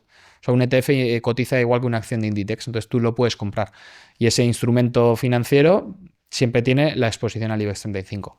Obviamente hay ETFs que invierten en distintas cosas. Tú tienes ETFs del IBEX 35, tienes ETFs de la bolsa SP500, tienes de los famosos índices. Los índices al final, un índice es una referencia que se utiliza en la industria para seguir... ¿no? Sí, son cestas que se crean para hacer seguimiento de distintos activos. Entonces, el SP500 es un índice de las 500 mayores empresas por capitalización bursátil de Estados Unidos. El Dow Jones es un índice de las empresas industriales de Estados Unidos. El Russell 2000 es un índice de las pequeñas y medianas empresas, las 2.000 pequeñas y medianas empresas de Estados Unidos. El Nasdaq, empresas tecnológicas. Se crean esos índices para hacer seguimiento de distintos tipos de activos. Luego tienes un índice, por ejemplo, que se llama MSCI World, que es un índice que sigue alrededor de 1.500 empresas de 23 países desarrollados. Y entonces, cuando tú tienes todos estos índices creados, se crean fondos de inversión y se crean ETFs que hacen un seguimiento de esos índices. Lo que hacen es, yo creo un producto por el cual cobro una pequeña comisión que se dedica a replicar la evolución de ese índice. Entonces, si yo compro un ETF del SP500, el ETF va a darme la rentabilidad que hace el índice después de comisiones. ¿Qué te permite esto? No tener que comprarte las 500 empresas americanas tú. Te permite comprar un único activo que te da exposición a las 500 empresas americanas con una comisión muy, muy, muy baja. Eso es un gran instrumento de inversión. En España no se conoce mucho, no quieren que lo conozcamos, pero en Estados Unidos y en Alemania son los productos de inversión más utilizados. ¿Y quién no quiere que lo conozcamos y por qué no quiere?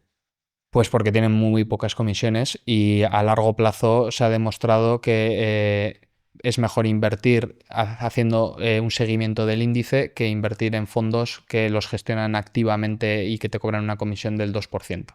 ¿Y quiénes?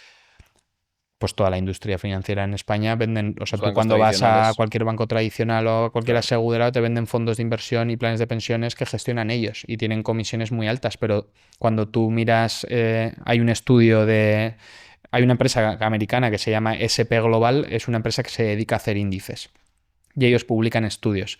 Publicaron un estudio que decía en un horizonte de inversión de 20 años, en un plazo de inversión de 20 años, el 95% de los fondos de inversión que se gestionan activamente no dan mejores rentabilidades que el índice americano. Eso y si miras el europeo es también en torno al 90 al 95. Lo que quiere decir este informe es que a largo plazo los fondos de inversión tradicionales que se gestionan activamente, que lo gestiona una gestora o un banco, no supera la rentabilidad que el mercado hace a largo plazo.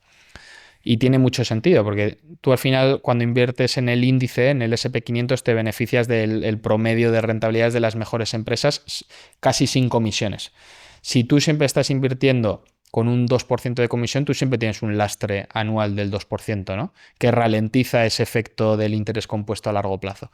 Y además, si te equivocas una vez y compras una acción o sea, tú al final, cuando inviertes en el índice, tienes los pesos del índice, pero cuando tú compras un fondo de que lo gestiona alguien, puede decidir tener pesos distintos. Entonces, si tú te equivocas invirtiendo más dinero del que tiene el índice de esa empresa y esa empresa lo hace muy mal, tú amplificas la pérdida que te está ocasionando esa empresa dentro de tu cartera, ¿no? Dentro del fondo. Entonces, esa pérdida, luego recuperarla es muy difícil, porque al año siguiente, imagínate, el índice hizo un 0% de rentabilidad, no hizo nada, y tú has perdido un -5. El año siguiente tienes que recuperar ese -5, pero además tienes que recuperar el 2% de comisión anual que le vas a cobrar. Entonces ya estás un -7. Claro. Entonces tienes que hacerlo mucho mejor que el índice a ese año, y si no lo consigues hacerlo mejor, pues vas arrastrando esa rentabilidad peor.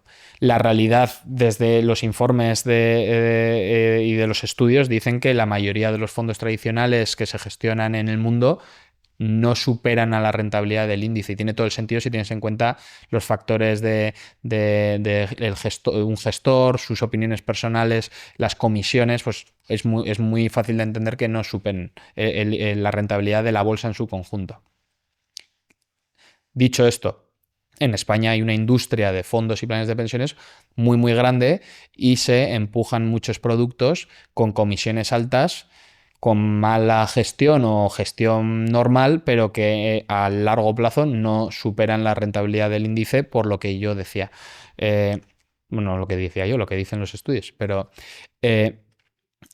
al final ellos viven de empujar estos productos de inversión que generan muchas comisiones, y en realidad no les interesa que la gente pueda comprarse directamente desde €1 un ETF que te cobra un 0,03% anual por invertir en SP500, pues no les interesa ofrecer eso.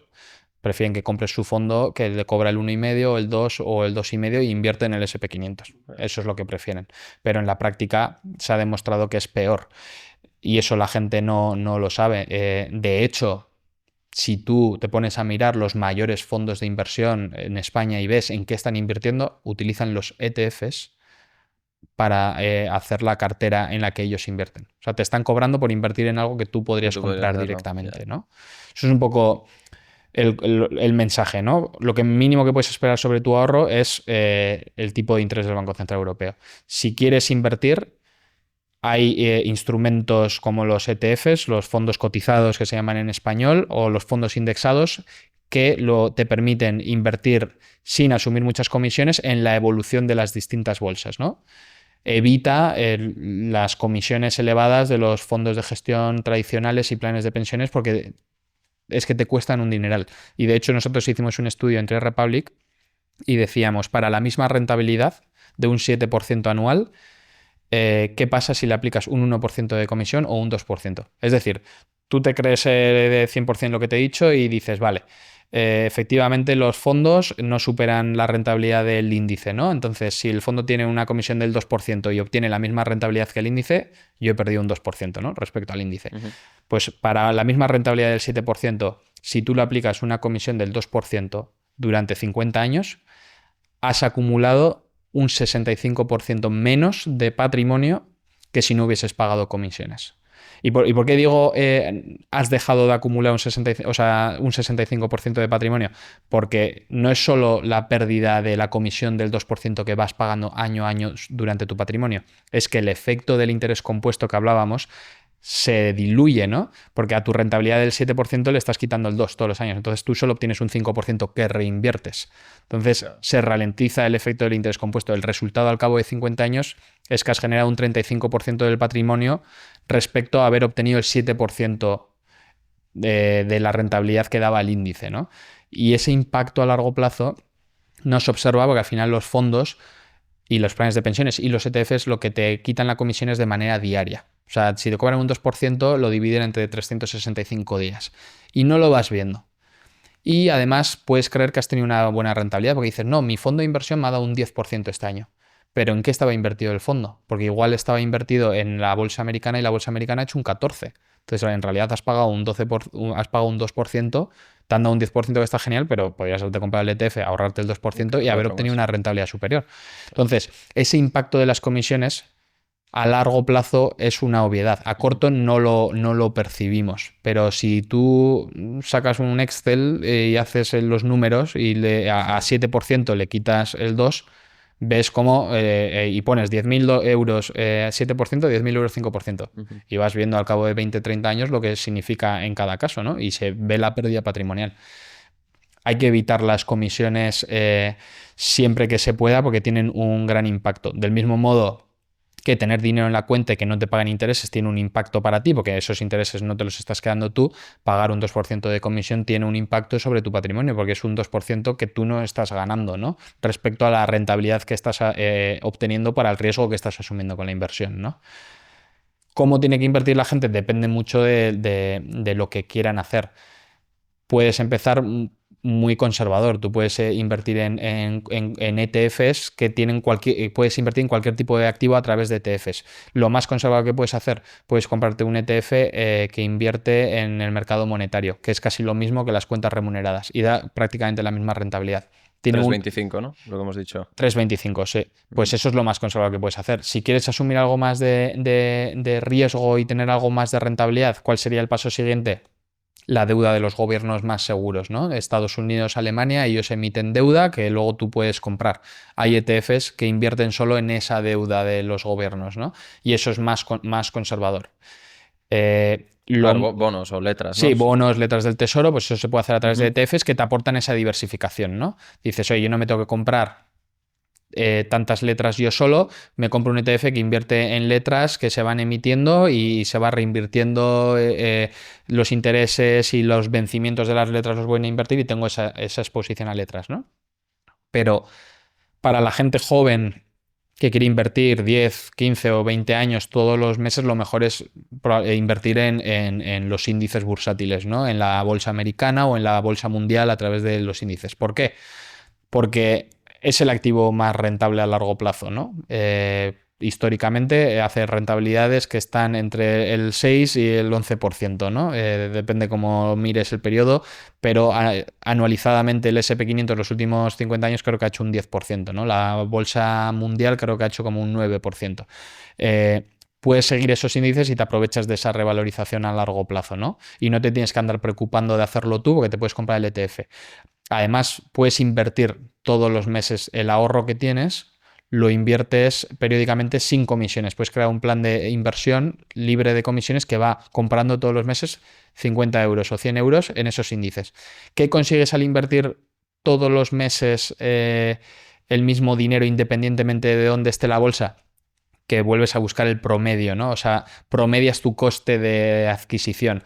Entonces, habrá veces que estarás comprando cuando la bolsa está aquí, habrá veces que estás comprando cuando la bolsa está abajo, pero como la bolsa hace así, pero va al alza, consigues tener un coste de adquisición promedio. Entonces es muy fácil que tu estrategia de inversión obtenga frutos porque cuando la bolsa ha caído un 10 o un 20%, tú habrás estado comprando todos los meses, 50, 100 euros. Entonces, a poco que la bolsa vuelva a subir, porque a largo plazo va a subir, pues has estado comprando más barato y se ha compensado, ¿no? Y cuando la bolsa esté muy cara estarás comprando, pero al final buscas el promedio, que es lo que necesitamos cuando invertimos, ¿no? Necesitamos diversificación, evitar comisiones y buscar ese promedio de la revalorización de la bolsa y de los índices, ¿no? Que al final es lo más cierto que tenemos en el mundo financiero, ¿no? De que si el mundo sigue funcionando como ha funcionado hasta ahora, pues esas empresas valdrán más dentro de 10, 15, 20 años. Porque, Antón, ¿qué pasaría entonces si yo, por ejemplo, ahora pongo 100 euros o 50 euros en Trade Republic, en vez de ahorrarlos, pues los pongo en Trade Republic para invertir? O sea, ¿eso cuánto será en 20 o 40 años?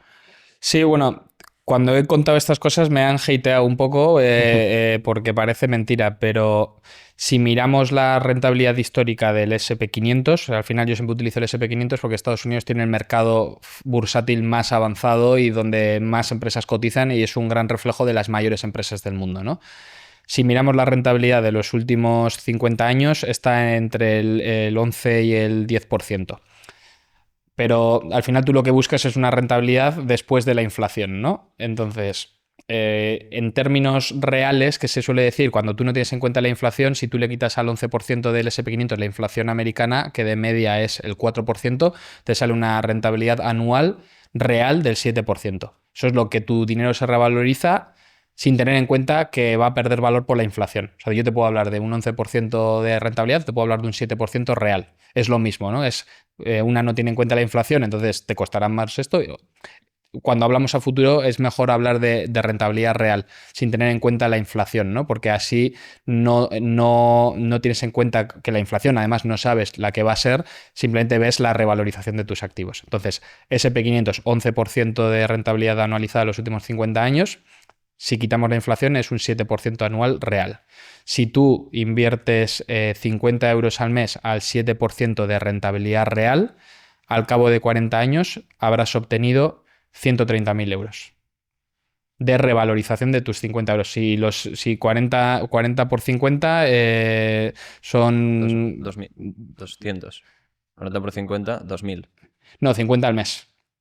O sea, no, que multiplicar 50 por 12, que son 600, por 40, 24.000 euros. 24.000 euros se convierten en 130.000 euros en términos reales. O sea, son 130.000 euros de hoy, porque no estamos teniendo en cuenta la inflación. Si a eso le sumas una inflación del 4%, pues tendrías que hacerlo el mismo ejercicio al 11% anual y te saldría pues el doble probablemente. Pues serían 200 y pico mil o 300.000. Esto se puede hacer con una calculadora de interés compuesto. Que buscas en Google calculadora de interés compuesto. Pones 50 euros al mes a una rentabilidad del 7%, 50 años. Contribuciones mensuales. Le das y te sale el resultado. Depende de qué calculador utilices y cómo computen los beneficios, te sale un número u otro. Pero el que nosotros calculamos son 128.000 euros.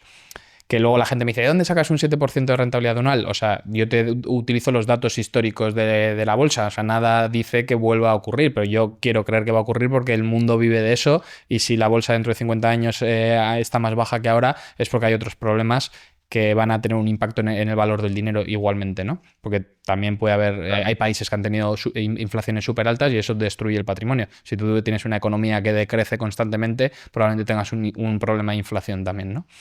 Pero bueno, 50 euros al mes durante 40 años son 130.000 euros en términos reales. Pues 100... pues sería aún más. Sería pues más del doble, ¿no? Porque el efecto compuesto es más exponencial. O sea, lo que sí que es importante es cuanto antes empiezas, antes va haciendo el efecto del interés compuesto. Entonces, yo sí que animo a la gente más joven a empezar. Y no tienes que empezar con mucho riesgo. O la gente que incluso no ha invertido y tiene mucho dinero ahorrado, no es que tengas que ir de 0 a 100. O sea, dices, oye, yo tengo 10.000 euros, me medio creo o me suena interesante lo que me dice este tío, pero voy a invertir 50 euros al mes y veo a ver qué pasa. Haces el ejercicio, no estás arriesgando tu ahorro porque no te fías, pero de la parte que estás ingresando de más todos los meses empiezas a invertir un poco. Que tampoco te cambia la vida de si de repente yo no estoy diciendo la verdad y no va como te lo explico. O sea, son 50 euros al mes. Pero que sí o se puede hacer desde 1 euro, puedes hacerlo con 1 euro o con 10 euros. O sea, puedes empezar al ritmo que tú quieras sin asumir muchos riesgos, pero sí que es importante ir familiarizándote con esa inversión, ¿no? Porque a largo plazo sí que te cambiará la sí vida. que puede cambiar la vida. Y creo que estamos en España, no tenemos sueldos suficientemente jugosos para acumular gran patrimonio y tenemos que aprovecharnos de invertir para que nuestro dinero se revalorice y nos genere rentas y tal, y las vamos a necesitar. Pero es verdad que en España tendremos unas pensiones buenísimas, por lo tanto, esto no tiene que ser un problema, ¿no? Bueno, a ver, ahí vas a abrir un melón. Las pensiones yo creo que a día de hoy son muy buenas y son muy generosas. De hecho, en España la tasa de reemplazo que se llama, es decir, lo que cobrabas en tus últimos sueldos versus lo que acabas recibiendo en pensión pública, es de las más altas. Y hay una gran generosidad de que no se observa, y es que la gente que recibe pensiones en muchos casos recibe mucha más pensión de lo que han contribuido a la seguridad social. O sea, hay mucha generosidad del sistema de pensiones. Yo estoy preocupado con el funcionamiento del sistema de pensiones porque ha cambiado mucho la estructura de la sociedad no solo en España, en toda Europa. Y de hecho, Trade Republic, uno de los eslóganes es que estamos aquí para ayudar a cerrar la brecha de las pensiones. ¿Qué está pasando en toda Europa? Que la población está envejeciéndose y la pirámide demográfica se está invirtiendo. Hay cada vez más gente está cobrando la pensión y cada vez van a ser más. Y la gente que contribuye a la seguridad social a través del trabajo es cada vez menos. Porque nace menos gente. Nace menos gente y tampoco hay trabajo que atraiga a la suficiente inmigración para cubrir esa necesidad de contribuciones a la seguridad social que permiten pagar las pensiones públicas. ¿Qué está pasando y qué sabemos hasta ahora? O sea, yo no creo que las pensiones vayan a desaparecer, pero sí que es posible que esa tasa de reemplazo o lo que representan a día de hoy va a cambiar a futuro, y las pensiones no van a permitirnos mantener una calidad de vida como la que podemos tener ahora o la que queramos tener. Entonces es muy, muy arriesgado dejar esto en manos del Estado, ¿no? Porque dices, oye, es mi jubilación, yo quiero vivir mi jubilación de determinada manera, yo no me puedo arriesgar a que el gobierno cambie o no cambie las pensiones, y yo no sé si las van a ajustar a la inflación dentro de 20 o 30 años o las van a recortar a la mitad. Hay mucha incertidumbre o sea, primero estás fiándote ciegamente de la decisión de otro en algo tan importante como tus ingresos el día que te jubiles. Yo personalmente prefiero tener un plan complementario a mi pensión y decir, oye, yo no sé cuánto voy a recibir. Puedes hacer asunciones, dices, yo voy a recibir 2.000 o 3.000 o 4.000 euros, lo que sea que tú creas que es razonable. Pero a eso lo voy a complementar yo con mis ahorros e inversiones que he ido haciendo años atrás, haciendo pequeñas aportaciones. Eso es algo que cada uno puede decidir hacer.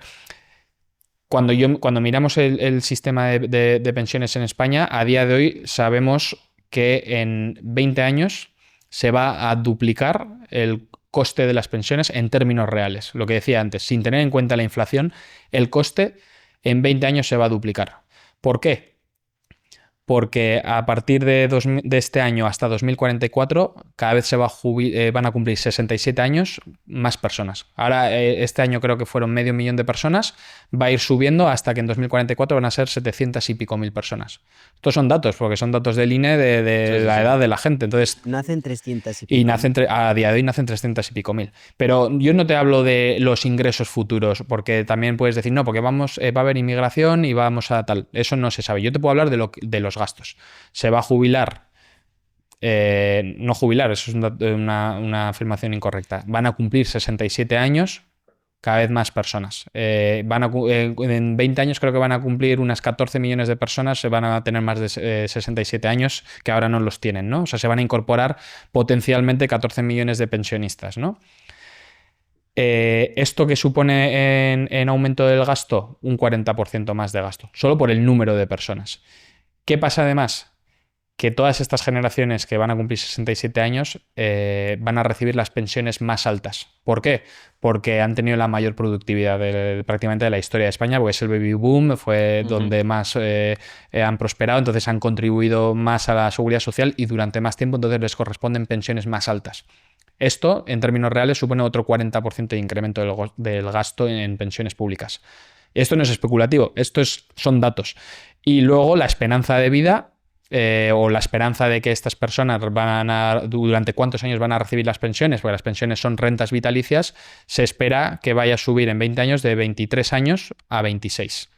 Entonces, son 3 años más de pagar pensiones, que esto te suma en términos reales un 10% más de coste, ¿no? Entonces, en 20 años van a subir un 90% en términos reales en los costes de las pensiones.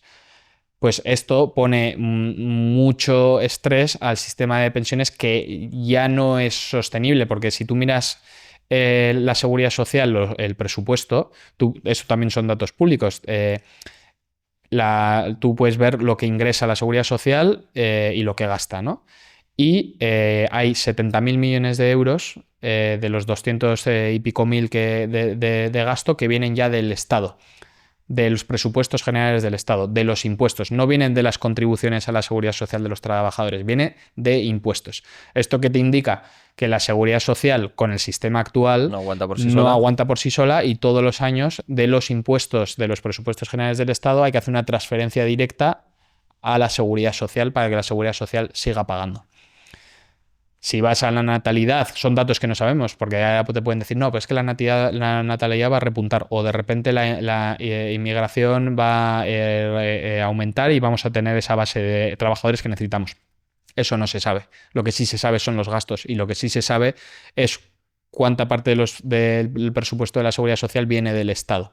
Si además sabemos que se va a duplicar el coste, y no te crees que vaya a haber mejor natalidad, porque nada te indica que lo va a haber, y no te crees que vaya a haber una mejor inmigración, porque tampoco se está creando un empleo a una velocidad lo suficientemente adecuada para en tan poco tiempo, 20 años, vengan X millones de personas a trabajar, pues a mí me lleva a concluir que va a haber en algún momento que hacer algo con las pensiones públicas. Pero el problema de cambiarlas es que es muy impopular, porque en España tenemos 20 millones de personas con más de 50 años y tenemos, creo que son 18 millones de personas o más o menos de 18 a 49. ¿Quién se va a meter a cambiar las pensiones públicas en España? ¿Qué se está haciendo hasta ahora? Más transferencias de dinero de los presupuestos generales del Estado, que son impuestos a la seguridad social, para seguir pagándolas, ¿no? Y cuando hubo manifestaciones de los jubilados, pues se comprometieron a ajustarlas a la inflación, ¿no? Y de hecho tú puedes ver que los pensionistas son la única generación de los españoles que en los últimos años ha conservado su poder adquisitivo. Todos los demás hemos perdido poder adquisitivo. ¿Por qué? Porque ha habido mucha inflación y los sueldos no se han ajustado, pero las pensiones sí. Es una movida. O sea, se avecina un desastre importante. Ese es el problema, que yo no sé hasta qué punto vamos a llegar de estrechar, o sea, estirar la cuerda, porque lo que ocurre es que a todos los pensionistas se les ha prometido ese dinero, esa promesa hay que cumplirla, han contribuido para ello, entonces yo creo que sí que tienen derecho ellos a recibir las pensiones que necesitan, porque han hecho la parte que les tocaba, ¿no? Pero las nuevas generaciones van a sufrir el cumplimiento de estos compromisos, y esas transferencias probablemente aumenten. De hecho, si tú miras, y hubo unos artículos que publicaron que decían de los últimos 20 años, de lo que ha ingresado el Estado de más, la mitad se ha ido a pagar pensiones públicas. Y la segunda partida más grande se ha ido a la sanidad, que está relacionada con el envejecimiento, ¿no? Entonces tú dices, joder, si además de todo el aumento de impuestos y todo el aumento de productividad que puede tener un país se tiene que ir todo a pensiones, tienes otras partidas que son importantes para los jóvenes que no crecen. De hecho, en este gráfico de 20 años, la única partida que de hecho había recibido menos dinero, o sea, estaba en negativo respecto a los ingresos adicionales del Estado, era la vivienda, que ahora se habla mucho. Pues es que no se ha invertido en vivienda, ¿no? No se invierte en emprendimiento, no hay políticas de natalidad que fomenten de verdad la natalidad, ¿no? Pues hay una serie de cosas que yo sí relaciono actualmente con el problema de que el sistema de pensiones no se ha ajustado antes, ¿no? Ujú. Y me preocupa que políticamente nadie se va a atrever a tocarlo. Entonces, ¿cuánto más dinero de los presupuestos vamos a ir tirando a las pensiones? Porque nadie se atreve a abrir ese melón y a tomar medidas poco populares. Pues ahí es donde nosotros, las generaciones más jóvenes, pues estamos un poco en riesgo, ¿no? Y ya estamos en riesgo porque tenemos un problema de acceso al mercado laboral, tenemos un problema de acceso a viviendas, tenemos muy poca capacidad de ahorro, o sea, tenemos una serie de la pérdida de poder adquisitivo, o sea, tenemos ahí una serie de problemas que nadie está solventando por nosotros y electoralmente y políticamente tocar las pensiones actuales es prácticamente imposible, pero yo sí que estaría abierto a modificarlas para las nuevas generaciones, ¿no? Y que nosotros nos comamos esa transición, porque en el mundo sí que hay otros modelos de sistemas de pensiones. Y tiene todo el sentido, porque estos sistemas de pensiones son muy antiguos y se basaban en que la mitad de la gente que contribuía a la seguridad social no cobraba la pensión y de la gente que la cobraba muy poquitos años porque se moría. Ese es el sistema que estaba implementado desde los años, creo que son de los años 70, ¿no? Ese modelo ha cambiado. Ahora toda la gente que contribuye a la seguridad social cobra las pensiones y las cobra durante mucho tiempo, ¿no? Y además tienes ya el problema demográfico, ¿sabes? Entonces, ¿cómo podemos mantener un sistema de pensiones público que se basaba en otras dinámicas demográficas, ¿no? Y sociales? Pues no tiene mucho sentido. Y hay países que han implementado modelos mixtos sigue habiendo una parte que el Estado distribuye de las nuevas generaciones a las viejas, que es el sistema de reparto, y luego tienen otro sistema que es de capitalización, que es yo te obligo a ahorrar para tu pensión, pero la capitalizas, tú sabes el dinero que has invertido. Como en España no tenemos eso, la parte de capitalización yo la promuevo de manera privada. Te digo, ábrete la cuenta en Trade Republic y mete 50 euros todos los meses y capitaliza Haz tu ese propio ahorro. sistema de pensiones, Sí, ¿no? que no tiene que ser un vehículo de plan de pensiones, que en España son bastante malos también, pero haz un plan complementario de ahorro. Y eso también lo puedes planificar. Dices, oye, yo no quiero movidas el día que me jubile, me quedan 30 años para jubilarme, si meto 50 euros al mes a una rentabilidad del 7 o el 5, la que tú quieras creer que vas a tener, ¿cuánto dinero acumulo, no? O puedes hacerlo inversamente, puedes decir, me voy a jubilar a los 67, bueno, probablemente cuando me jubile sea hasta los 70, la esperanza de vida será hasta los 90, yo creo que la pensión que voy a recibir, haciendo así cálculos, pues son 2.000 euros del futuro, que serán muy poquito, quiero incorporarle 3.000 o 4.000 euros más al mes. ¿Cuánto dinero necesito acumular para meter 4.000 euros más al mes durante 20 años a mi jubilación? Y dices, pues me vas a necesitar, yo qué sé, no he hecho los números, pero 1.000.000 de euros. Vale, pues ¿cuánto tengo que empezar a meter todos los meses? A una rentabilidad dada. Eso se puede planificar. Los que tenemos ahora, bueno, yo tengo 22 años y tal, me quedan 45 años para jubilarme. O sea que si durante 45 años pones un poco de dinero. Claro, y puede ser muy poco ahora, pero al final se hace la bola de nieve que podéis ver con la calculadora de interés compuesto. Pero si metes 20 o 50 euros al mes durante 40 años, vas a tener un gran patrimonio acumulado para tu jubilación y lo mejor de todo es que no te ha supuesto un esfuerzo ahora. Porque al final, pues bueno, igual para mucha gente sí es un esfuerzo, pero y si puedes apartar 20 euros e invertirlos y confías a largo plazo en el efecto de la bolsa a largo plazo, evitas las comisiones caras, pues sí que puedes acumular un patrimonio. Habrá gente que invertirá quizá mucho, pero en pocos años. Y claro, los más jóvenes realmente podemos invertir lo que poquito. hemos hecho muchos, en España somos un país de ahorradores. De hecho, si tú miras los datos de Inverco, que es la Asociación de Fondos y Planes de Pensiones, hacen un estudio del ahorro de las familias españolas. Y tienen un gráfico que dice en qué activos están los ahorros, ¿no? En España hay 1 billón de euros en efectivo y depósito, es la mayor partida.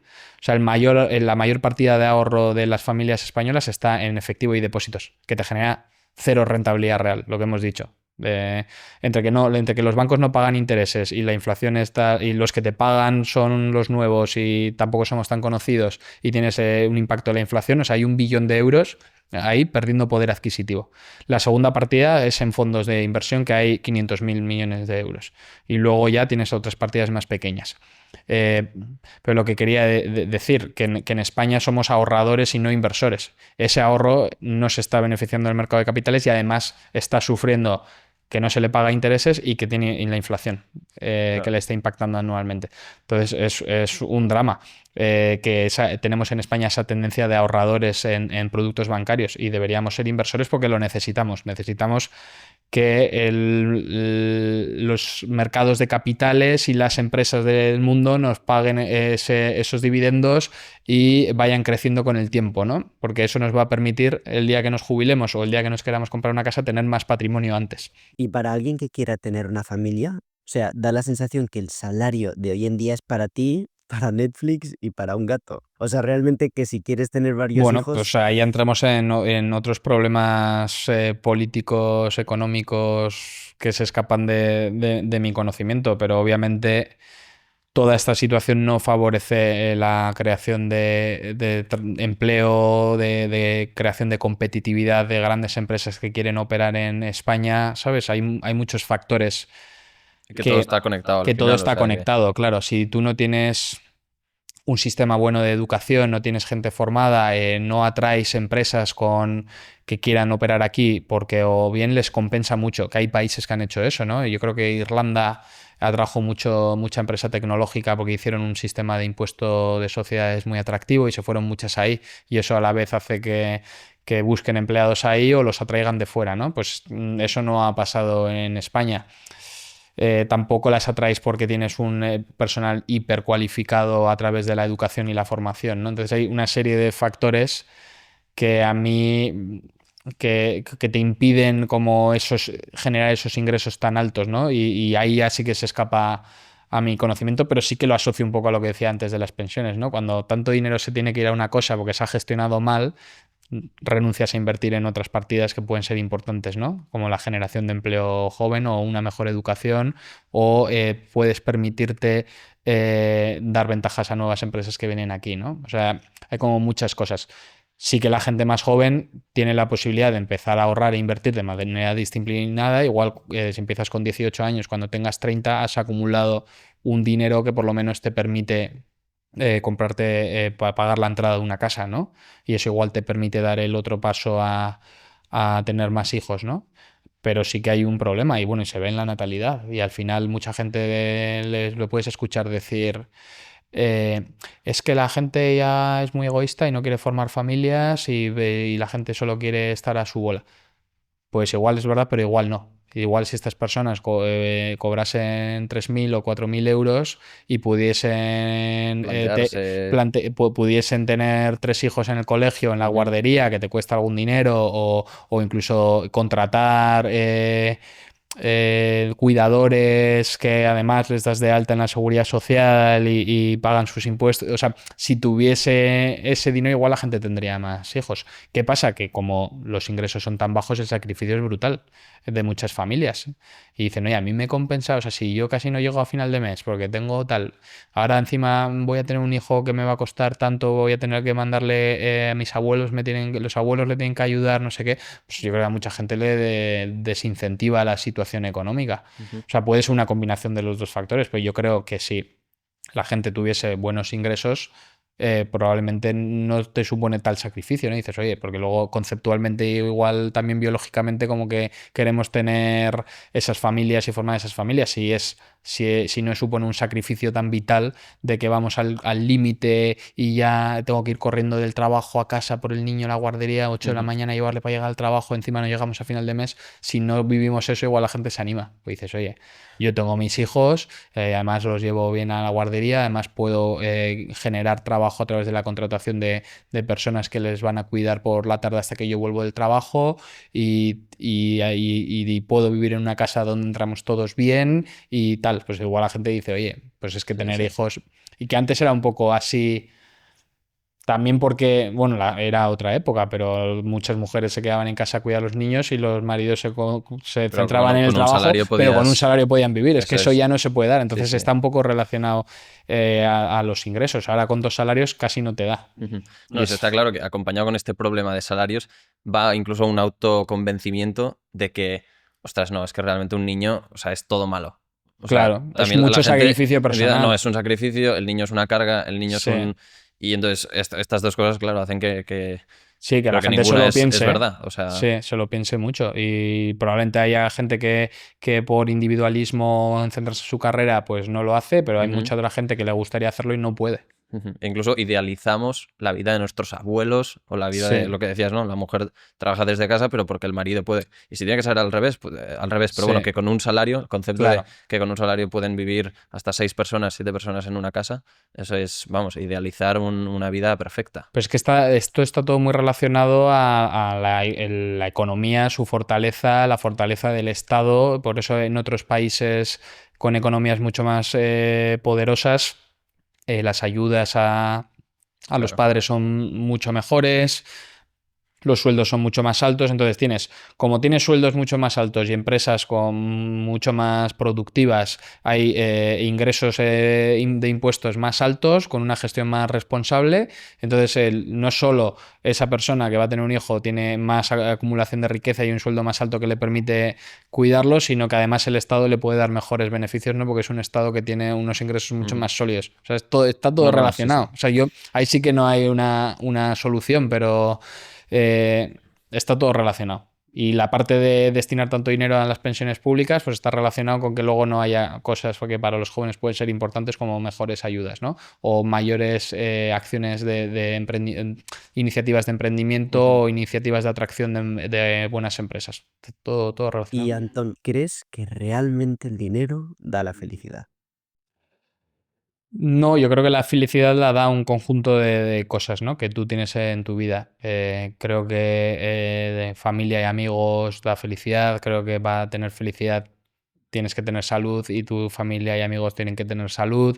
Creo que tienes que tener aspiraciones y ambiciones e intereses en la vida que te generan felicidad. El dinero, obviamente, por sí solo no da felicidad si no lo puedes integrar en tu día a día, ¿no? Y el dinero no da la felicidad, pero ayuda a que tú puedas ser feliz. Yo puedo ser feliz porque puedo salir con mis amigos, puedo ir a visitarles, puedo ser feliz porque puedo tener una casa donde vivir con mi familia. Soy feliz porque le puedo dar una buena educación a mis hijos porque tengo dinero. Soy feliz porque puedo ayudar a un familiar que lo necesita con dinero. Pues el Ujú. dinero te puede dar esa felicidad, ¿no? De poder gastarlo, de compartirlo, de utilizarlo para tus cosas, para tus aficiones, para las aficiones de tus familiares. O sea, es un componente que yo creo que a nadie le sobra en su vida, ¿no? O sea, cuanto más dinero puedas tener, probablemente te ayuda más a complementar tu vida. El dinero por sí solo no da la felicidad, pero como concepto de, no, es que tengo 3 millones de euros. ¿De qué te sirve 3 millones o 100 millones de euros en la cuenta si, Vives si solo y... vives solo, no lo gastas con tus amigos, no ayudas? Pues tiene poco valor, pues sí, pues cómprate otro un Bugatti, ¿sabes? Pero no creo que esté ahí el concepto. Para mí el concepto de felicidad a través del dinero es ese uso que haces del dinero. No solo para ti, pero con los demás, ¿no? Para ti, pues oye, haciendo aficiones que te gustan, haciendo viajes, pero con los demás, ir a ver a tus amigos a través de ese viaje, ¿no? Invitarles a cenar, poder ayudar a un familiar que necesita esa ayuda. Creo que ahí es donde el dinero da la felicidad, ¿no? Poder cuidarte tú a través de dinero porque te permite ir al gimnasio, tener una vida saludable que no tienes que partirte el lomo currando, ¿sabes? Claro, Pues no, tampoco hay, no sé. Sí, sí, sin duda. ujú. Pues ya para acabar, si nos puedes dar consejos para esos primeros inversores como nosotros o gente que nos esté escuchando, que quiere empezar con esto de la inversión, que le suena esto de Trade Republic, bueno, que quiere hacer pues frente a ese problema de las futuras pensiones. Bueno, yo creo que el primer consejo es entender un poco cómo funciona el dinero, ¿no? Cómo funcionan los bancos, cómo funcionan las inversiones, ¿no? Un poco lo que hemos hablado hoy, ¿no? Yo creo que al final no Formarse en este... formarse ligeramente, o sea, los conceptos. Creo que nadie va a cuidar el dinero mejor que tú mismo, ¿no? Y es tu dinero, ¿no? Y solo tú vas a saber cuidarlo, ¿no? Entonces necesitas un mínimo de conocimiento a la hora de enfrentarte a una conversación con un banco o con un asesor financiero, o necesitas saberlo antes de tomar una decisión de inversión, ¿no? Yo creo que es el primer paso que daría. Por suerte hay un montón de información, no solo que yo venga aquí a hablar, pero luego puedes buscar más contenido sobre inversiones, más contenido sobre los tipos de interés. Hay, en Google puedes buscar información sobre los ETFs, un poco de información básica. Evita plataformas y cosas de inversión no reguladas, o sea, no te dan duros por pesetas, o no te dan rentabilidades adicionales para el mismo riesgo. O sea, desconfía mucho cuando te dicen obtén un 10% de intereses sobre tu efectivo. ¿Cómo es posible si el efectivo genera el 3,25, ¿no? Porque eso es lo que vale el dinero. Nadie regala dinero. Claro. Ten mucho cuidado con plataformas no reguladas y con productos que prometen rentabilidades muy jugosas. No hay un atajo a lo que he hablado de ser disciplinado y esperar 20, 30, 40 años, desafortunadamente. Hemos visto que a través de criptomonedas pues, ha habido grandes revalorizaciones, pero puede haber grandes pérdidas patrimoniales igual de rápidas, ¿no? La velocidad con la que puede subir es la misma velocidad con la que puede bajar. Entonces, evita productos de inversión o cosas que no están reguladas. En ese sentido, haz un buen trabajo de ver dónde tienes tu dinero. Puedes meterte en la página web de Banco de España o la página de la CNMV y ver si esa plataforma está de alta o no. Entonces ya te da un toque de seguridad. Tercero, evita, dentro de estas grandes ofertas de rentabilidad, evita invertir o concentrar tu dinero en un único activo, ¿no? O en una única acción o una única criptomoneda. ¿Por qué? Porque del mismo modo que la potencial rentabilidad es muy alta, la potencial pérdida es igual de grande, ¿no? Y puedes perder mucho concentrándote en una única cosa. Lo mejor es diversificar tu dinero, ¿no? Y ya he explicado que puedes diversificar comprando un único instrumento como un ETF, ¿no? En cuarto lugar, que se puede empezar poco a poco, ¿no? Se puede empezar con el ahorro que genere y los intereses que genera el ahorro, y si quieres empezar a invertir y implementar esta estrategia de inversión recurrente, puedes empezar con poco dinero. Y creo que no es arriesgado hacer una pequeña parte de dinero todos los meses, y puedes estar varios meses o varios años viendo cómo evoluciona eso, y sacarás la conclusión de que efectivamente no es un casino, no es especulativo, simplemente estás invirtiendo en el crecimiento económico del mundo a largo plazo, ¿no?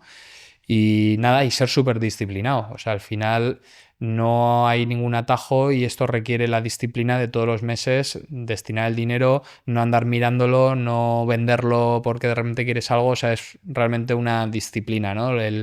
Crear un hábito, el hábito de invertir, el hábito de ahorrar, de ser disciplinado y decir, oye, pase lo que pase, yo mis 50 o 100 euros los ahorro y los invierto. Pero mantener esa disciplina a lo largo del tiempo y no preocuparse con los malos momentos que vendrán y seguir comprando. O sea, si cae la bolsa, ahí es cuando tienes que seguir comprando. Y ya está. Y estar bien informado de todo esto. Hay un montón de información y no es complejo. Y nos han hecho creer que es complejo, y los grandes patrimonios y los asesores. Sí lo puedes tener, pero también lo puedes hacer tú solo, ¿no? Y puedes empezar poco a poco y lo haces con un ETF y el resultado es igual de bueno, ¿no? O sea, al final, por suerte, hay estas plataformas nuevas que dan ese acceso a estos productos que antes no estaban disponibles, y lo puedes implementar tú teniendo una formación básica.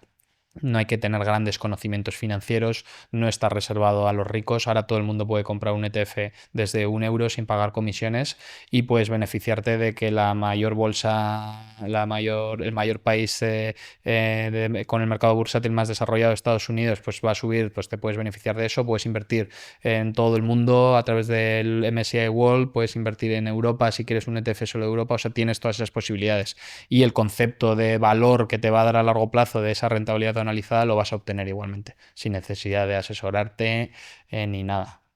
Pues sí, es todo. Antón Díaz, Country Manager de Trade Republic.